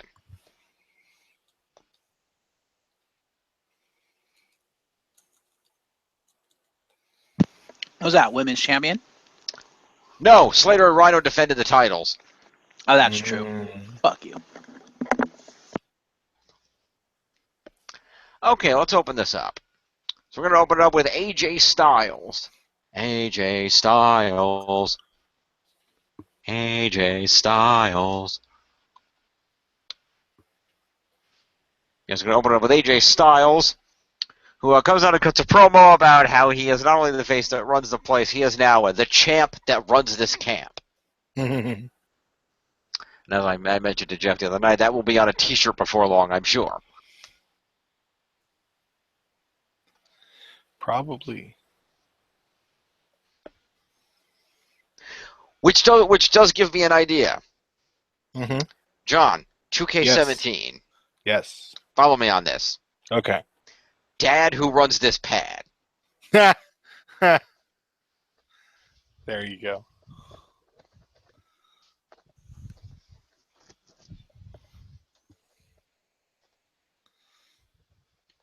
And then the back of the t-shirt says, not wife blade approved.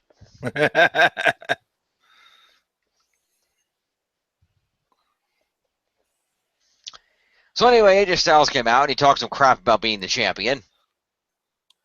Then he got interrupted by John Cena.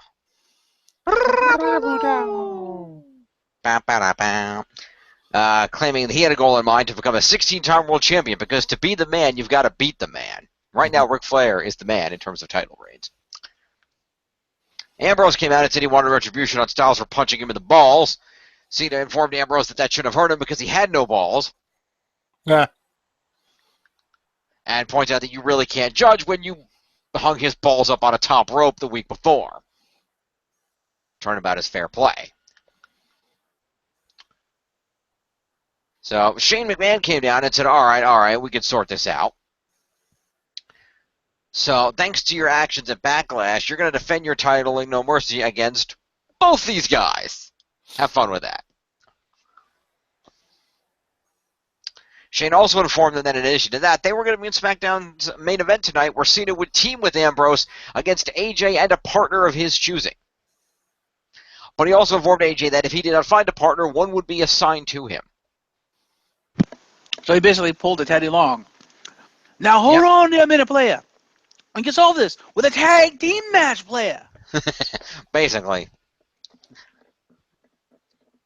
WWE booking. So promo points to all the people I just named besides Shane. Let's go back over to the listings. All right.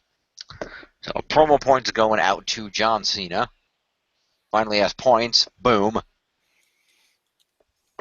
And it's promo points over to Dean Ambrose. Boom. It's promo points to AJ Styles. Boom. And let's see.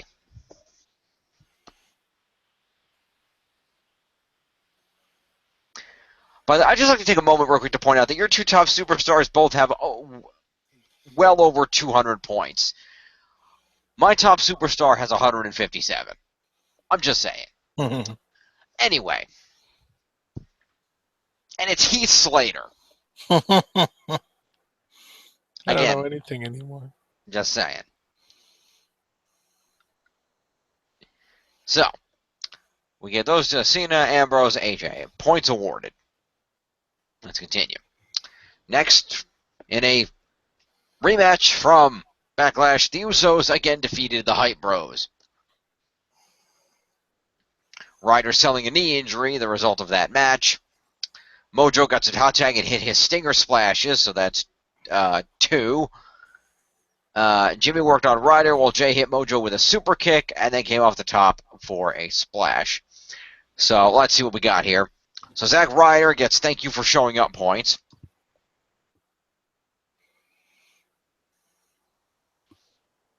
What's him at 53? Mojo Rawley gets thank you for showing up and 2 splash points. So 7 points Mojo. Him at 55. Mojo has more points than Zack Ryder. We know who the dominant member of that team is.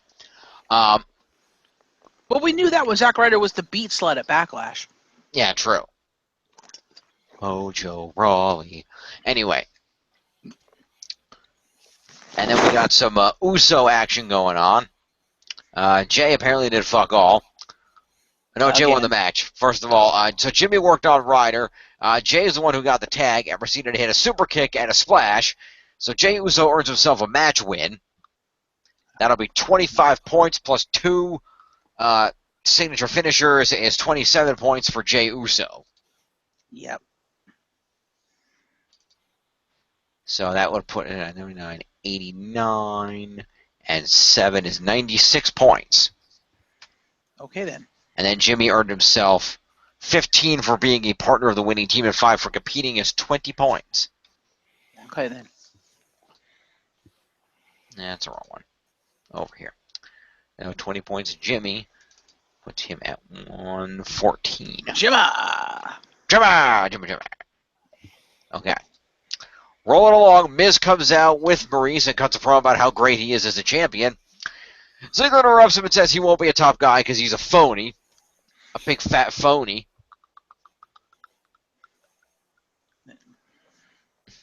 Oh, Richter didn't chuckle at the Family Guy joke. Oh, well. So the Miz says he doesn't care about fans' respect and Ziggler's career is dead. He admits he's in a slump. Miz says he has to prove it. And Ziggler says, Miz, you need to prove you're the best. This time do it without the help of your wife. Maurice tries to interrupt, but then Daniel Bryan comes out and says Ziggler will get a rematch. Miz says he'll refuse to defend the title until he gets a new contract, and he then proceeds to run like a coward when Daniel steps in the ring. So promo points to Miz and Ziggler and Maurice. Okay, then. 8 points Miz. Puts him at 32. So much for Ziggler reevaluating when he loses. Fucking 8 liar. points. 8 points for Ziggler. Him at 56. 8 points Maurice. Puts her at Fucking 35. liar. Fucking liar. He reevaluated that Miz cheated to win, and therefore he has to. That was his evaluation. Okay, Miz cheated. And right, okay, so backstage, AJ Styles attempts to recruit Baron Corbin and fails. So Promo to them. Pro is 8 points to Baron Corbin for his first appearance of the evening. Where's Baron Corbin? Hey, I have Baron Corbin. What do you know? I get no points. I'm so screwed. I get no points. I'm so screwed. 82, and then AJ Styles gets another 5 for having a little promo thing there, so that's 44. And then Baron Corbin went to the ring and fought Apollo Crews to a no contest. Fair enough. Because he laid Crews out before the bell. And again, we also need a rule on this. If the bell does not ring, is it a no contest, despite what WWE might claim it to be? I would say if the bell does not ring, there was no contest to be had. Oh, yeah, okay, actually, no, WWE.com did not call it a no contest, so actually, I'm not even going to count it. Fuck it. Okay. Okay. Yeah, I was going to say, if something like that happens in the future, just use it under the same rule as Backstage Beatdown. Yeah, I think that's a good idea. So, because we're going to introduce a rule for assault anyway. That would constitute assault. Yes, it would. But in the meantime, we got non-existent match. So we got Baron Corbin assaulting Apollo Crews, so that doesn't really constitute anything. Unless he actually hit a finisher. Not that it says. Okay. Moving on. So then Jack Swagger came out. Do do do do do do do do do. Hey, it's Jack Swagger. I'm on Smackdown. Anyway, Jack Swagger's my boy.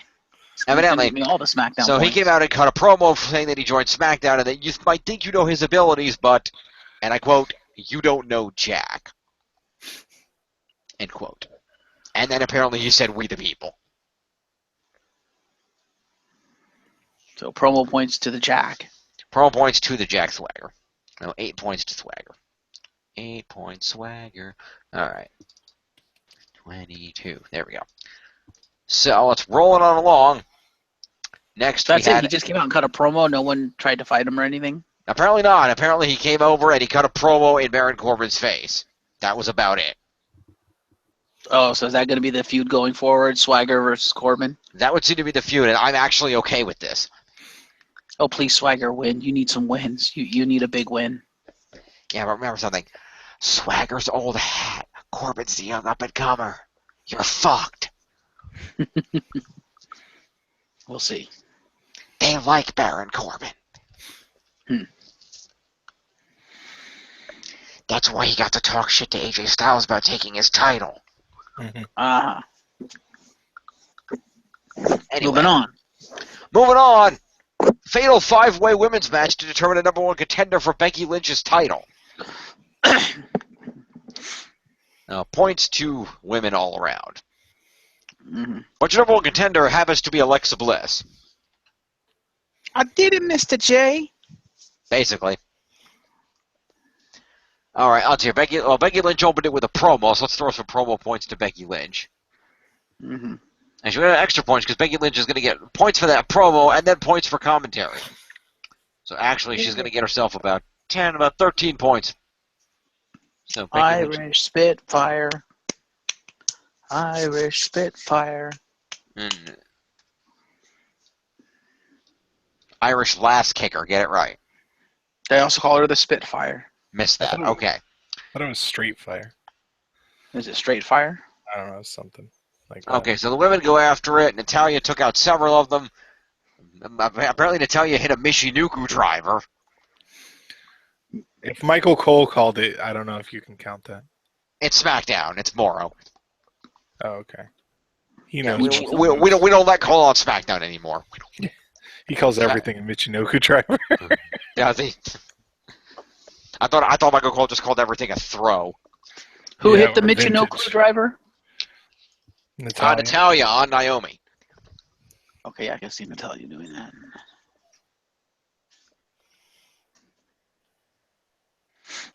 At least it's not like that one Sami Zayn Kevin Owens match where every other move was a blue thunder bomb.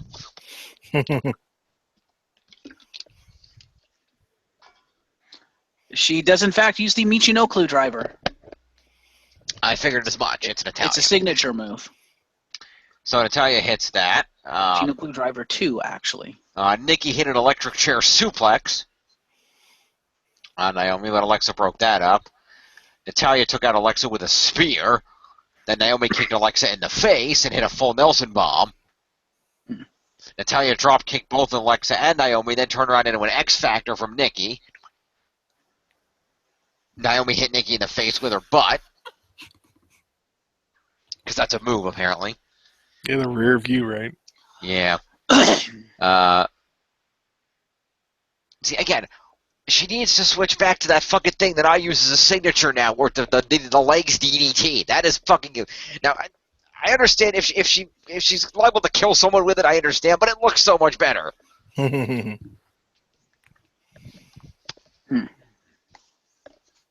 that's an awesome move. So I took it as my career finisher until I was able to get some high-flying moves.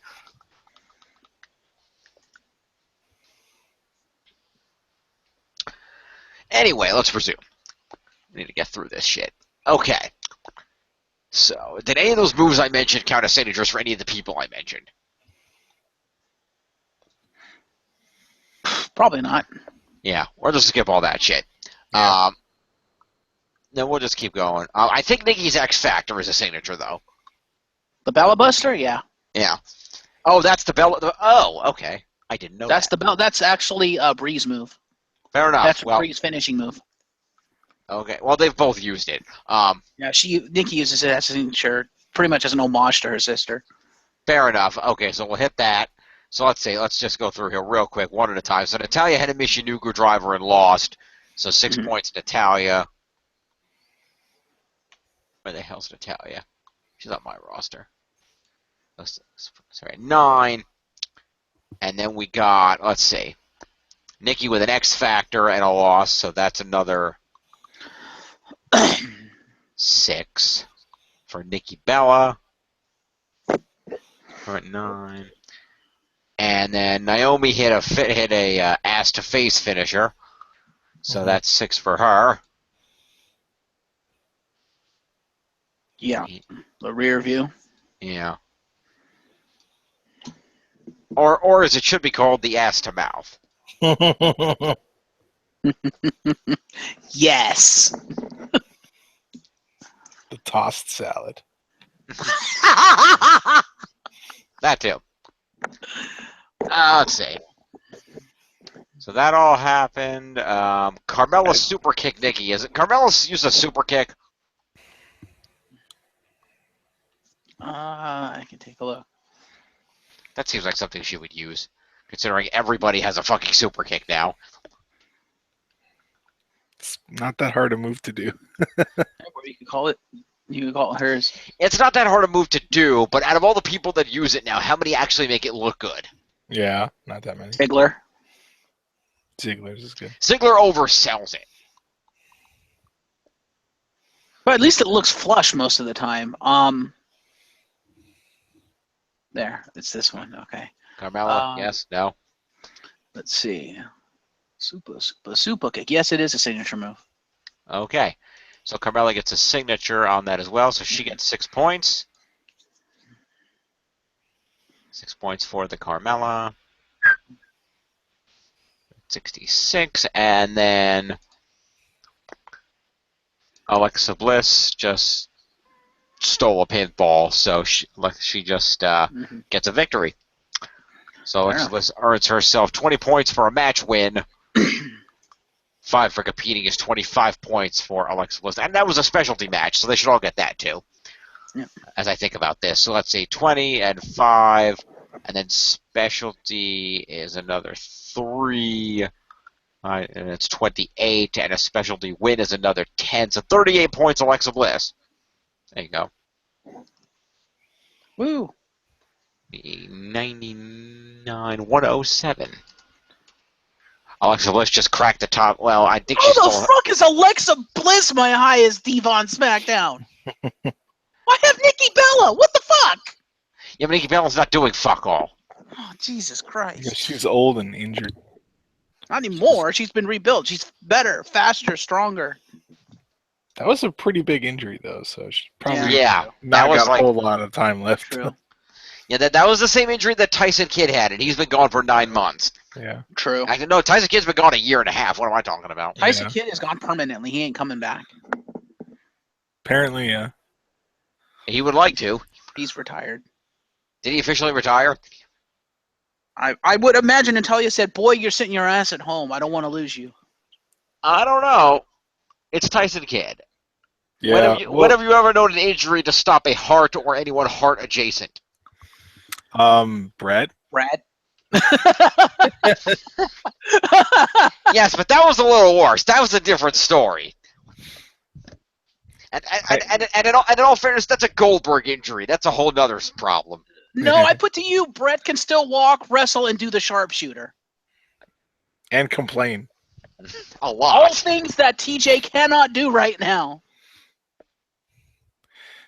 TJ's married to Natalia. There's nothing to complain about. Yeah, pretty much. He gets to top that every night. I thought TJ was the Cruiserweight champion. Oh, shit, he's wearing a mask. They're going to pull it off Scooby-Doo style. Well, supposedly with his injury, like, they said that 5% of people that have it survive. So, yeah, he's probably not going to wrestle anymore. Yeah. Yeah, but the fact of the matter that Nikki Bella had the same injury to a lesser extent. Yeah. She's wrestling. Yeah, it's the lesser extent part. It's the fact that it's not. It wasn't to the extent that she should not wrestle anymore. Yeah. Well, yeah. No, just go ahead. Did she have a metal rod inserted though? I'm not sure. I also put it to you. She's fucking Superman. I don't think healing factor is sexually transmitted. No, but I also make the point to you, does a steel rod mean much? Shawn Michaels has a steel back. Lex Luger had that steel forearm. That too. Well, I put to you, yes, it does mean much because steel rod allowed Stone Cold to stun people, 5 to 10 years after he broke his neck. That is true. And he can still stun people now if he so desires. He just doesn't. Mm-hmm. Because he's old. Well, he does. He saves it for WrestleMania. True. All I'm saying. Hang on a second. There's actually somewhere in the dirt sheets here, I saw it, somewhere in the couple of pages here, there is a Tyson Kidd injury update. Now I'm curious. Well, while you look for that, fun fact, while I was looking up the Michinoku driver, there's actually 2 moves by that name, the second of which is the one that Taka came up with. And that's the reason, I think that's the reason why they say that's the one that's used the most. So they just call that the Michinoku driver instead of the first one, which was created by the great Sasuke. Because I don't think Taka ever used that one, so that's why, like, in WWE, like, everyone uses his version of the Michinoku driver. That and the original Michinoku driver is a double underhook brainbuster, which is probably something you don't want to be doing. Yeah, most likely. As opposed to Taka's, which was a scoop slam driver. Right. By far safer to do. Significantly. Anyway, what am I noting here? Let's see here. So apparently it was Kit's contract, and supposedly it has been renewed. Oh, really? Doesn't mean much. They still pay Corey Graves. At least Corey Graves shows up and does stuff. Yeah, but as I said, he didn't for a long time though. After he didn't really have an injury. He had a near injury. But Corey Graves also wasn't out of action for a fucking year before they did something with him. Well, yeah, because he didn't need to repair the thing. They caught it before it broke. Yeah. I'd be very surprised if Tyson Kidd came back as a wrestler. Let's see here.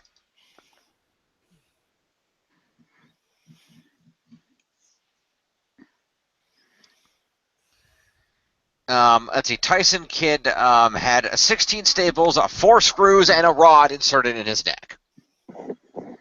Yeah, he's probably not coming back from that. He's more machine than man now. Apparently, Dave Meltzer said it's unbelievable he came through as well as he did, and noted that most people who survive that injury end up quadriplegic, similar to Christopher Reeve. Yeah.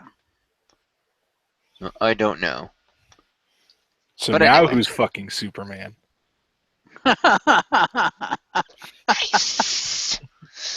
Anyway, so Shane brought Slater and Rhino. Anyway, Shane brought Slater and Rhino out to sign Slater's contract. They did so.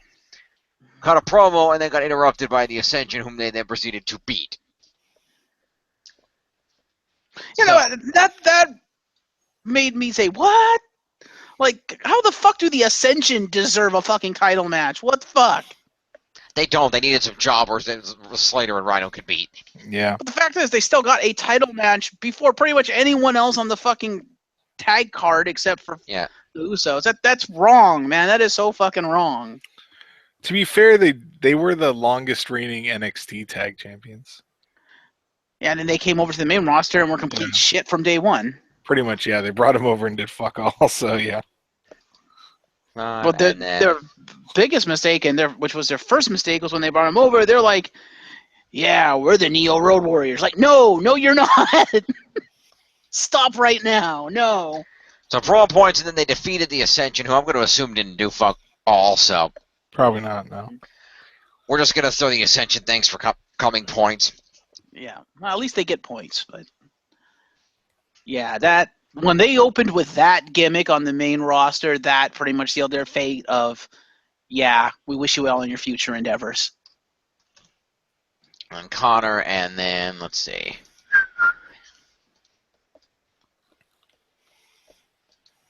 And Victor. I have Victor. Yeah, you have both.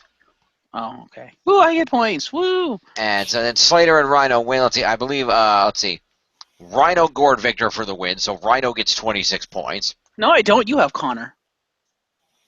Oh, okay. My bad.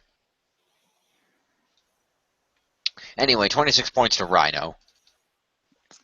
You fucking need that shit. 49.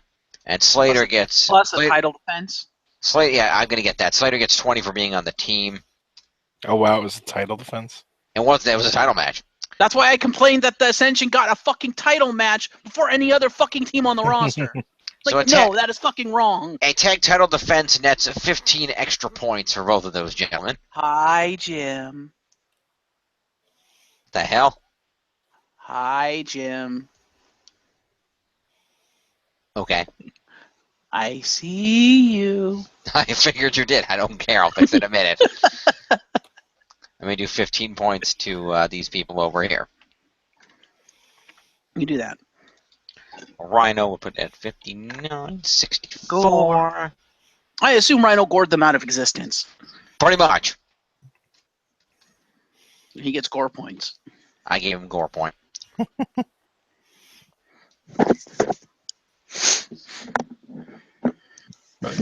Let's see. AJ ran into Daniel and ended up in a promo segment, so 5 points AJ. We can't see this.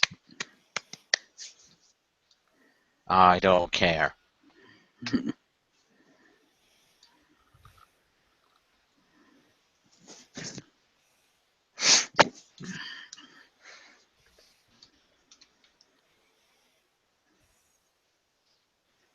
What are you smiling about?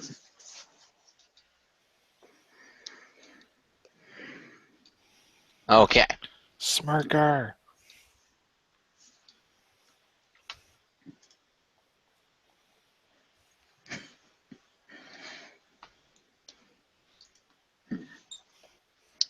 So, next Randy Orton comes out and cuts a promo on Bray Wyatt, and then Wyatt shows up and is creepy, and then Eric Rowan attacks him and gets hit with an RKO.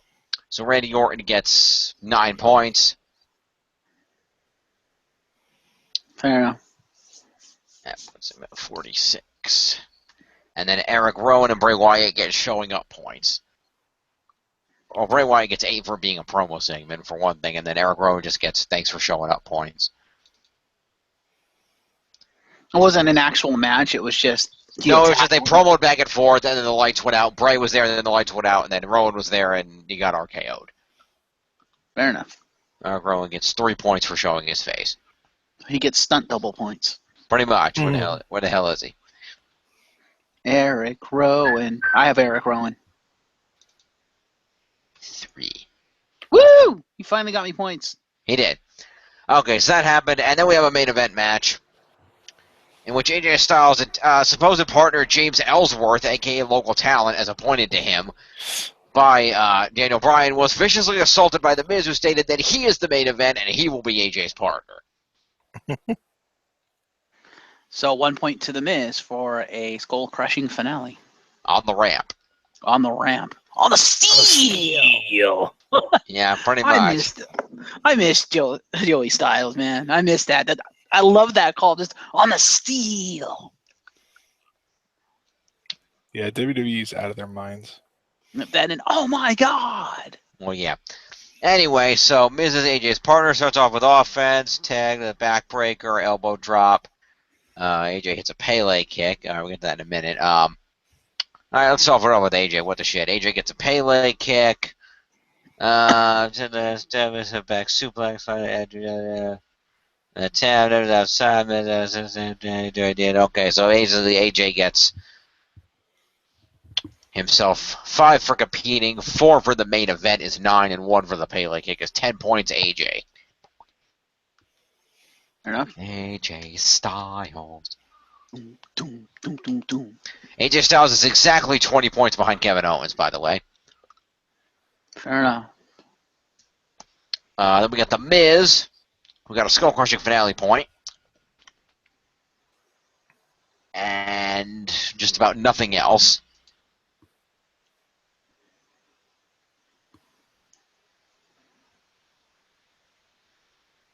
We're not going to worry about that.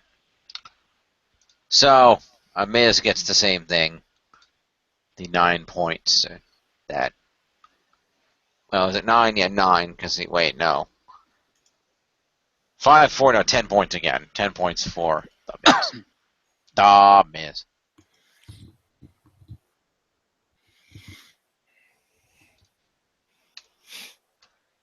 I'm going to take a wild guess Maurice came down, so I'm going to throw Maurice and accompaniment points. Accompany someone to the ring is 5 points Maurice. 40. Okay. And then we had, let's see, Dean Ambrose. Ambrose a backbreaker, a top rope elbow. Nor tag before it chokes Ambrose by the ref's back. Cena goes to town to find mix-up moves. Ambrose hit a dirty deeds at the end, so Ambrose gets, let's see, 15 for the being on the winning team. 5 for competing is 20. 4 for the main event. Okay. Is 24, and then 5 for the win. Main event is a tag team. Does only the person with the pinfall get the final match win points, or is it or to both members? The final match win points? Yeah. I think that would just go to the person who gets the pinfall. Yeah. Okay. Then Dean gets 15 and 5 and another 4, so 24 points, 25 with the dirty deeds. So 25 points to Ambrose.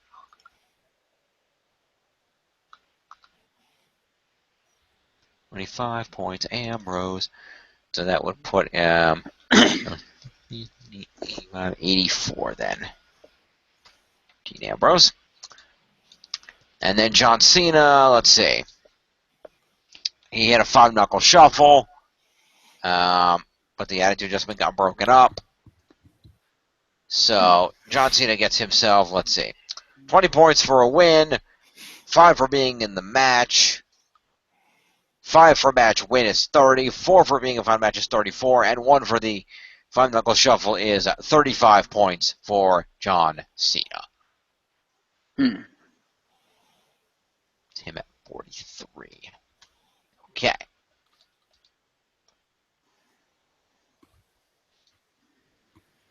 Oh, Cena also had an AA. 1 more point, Cena.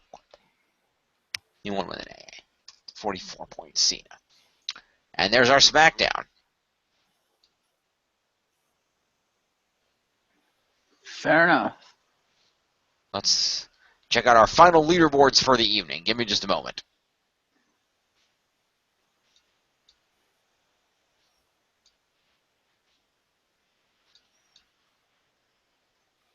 Well, first of all, let's go over here and check the listings. And still in the lead, Team Shield at 1632. You Can't Team That trailing at 1561. And Team Bullet Club catching up at 1223.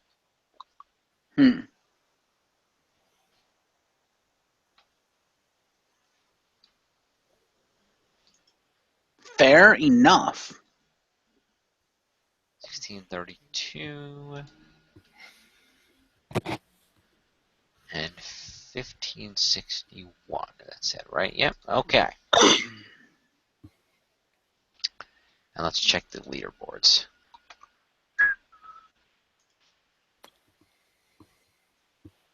Leaderboards. Not that one. Yeah.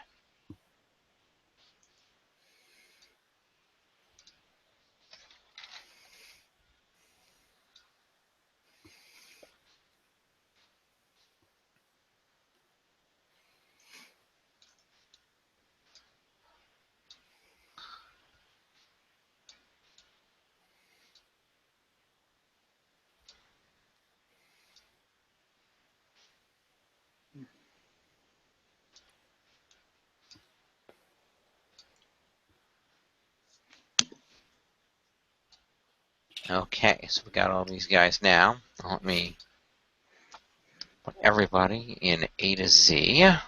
Okay, Sandow's lost it. Okay. Apparently, one of his nicknames is the Maharaja of the Menage a Trois. Nice. Well, wasn't that his old OVW gimmick? Was it? I didn't know that. I just saw the name. I was just like, oh my god. And he's like 2 chicks with him. Nice.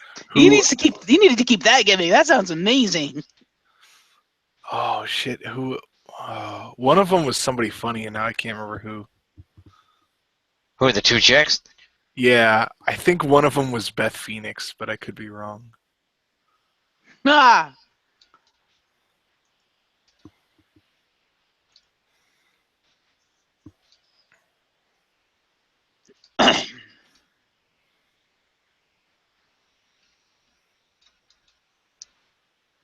Oh, god damn it.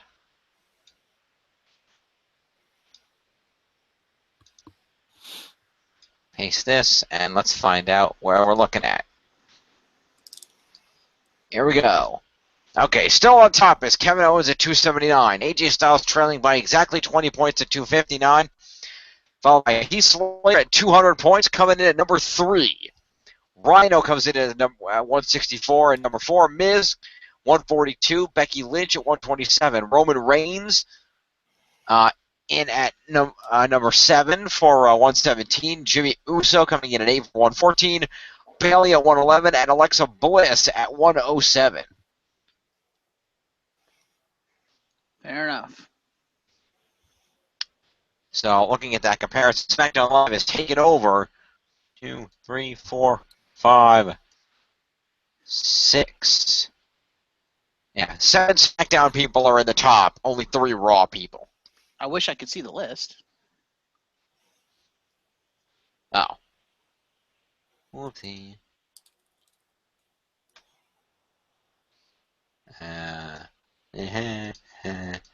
Ta-da.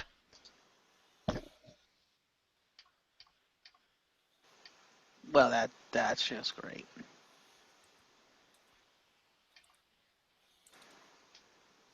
So Kevin Owens, Roman Reigns, and Bailey are the 3 Raw superstars holding themselves in the top 10. But the SmackDown superstars have marched in and taken over the remainder of the top 10. I'm sure that'll change when they have the Raw pay-per-view. Yeah, Clash of the Champions will rearrange everything, but for right now, this is... You want to know the hilarious thing? What? Despite the fact that the names of the top 10 have changed, I still hold 5 of them. How do you figure? Kevin Owens, Roman Reigns, Jimmy Uso, Bailey, Alexa Bliss. I have all 5 of them. Yeah, fair enough. That's funny as shit. It's like no matter who gets into the top 10, I always end up with the most of them. How the hell does that happen? Yeah, but only one of those 5 is in the top 5. Yeah, the face that runs the place, the champ that runs this camp. Wrong guy. He has more points than AJ Styles, so he gets to be called that. Nah. It is the Kevin Owens Show. Nah. We'll see how that works. All right. Well, there we go. Kind of points because we have Clash of Champions coming up. That is true, but that's still a couple weeks away. Indeed. Because I think it's on the 25th. So, at any rate, that is all of our wonderful things for the evening. I'm going to go ahead and turn this off. There we go. All right. So thank you for joining me for this excessively long episode. We apologize. That's why. We may have to start breaking these into multiple videos if we're going to do this long-ass thing with the pay-per-views. Perhaps. We will discuss that. Yeah, we'll discuss shit later. Maybe we'll end up doing it on 2 separate days. We'll do the pay-per-view on one day and then Raw and SmackDown on another or something. You expect John to show up for 2 days? He has time to show up for 1. He's got kids. I need this job. I got kids. Exactly. Yeah, that's why he has to show up, because he needs this job. Fair enough. Anyway, so thank you for joining me. We will check in again next week for the results of Raw and SmackDown, and we'll see where we are. And we will open next week with roster reapportionment for the addition of, I believe, at least 10 cruiserweights to be added to the roster, and the removal of Alberto Del Rio and some of the other retirees whose points will not be removed, but their names will be removed from active competition, those being the Dudley Boys. Yeah. So we will reapportion from there. That should work, and that's 3. I don't know exactly how many cruiserweights there are. We'll have to compare the numbers because we might end up a little uneven, but we'll see what happens next week. And Indeed. We'll see who gets to draft the new cruiserweight champion and bolster their roster with another title. I need it. I don't have any champions. I have just Kevin. Well, I have Charlotte, but that's going to change. I know that's going to change. Well, until next week. Still call my title belts, you guys. Well, we'll see what happens. Until next week, thanks for joining me, guys. I'm James Phoenix. We are the League, and this has been the Fantasy Log.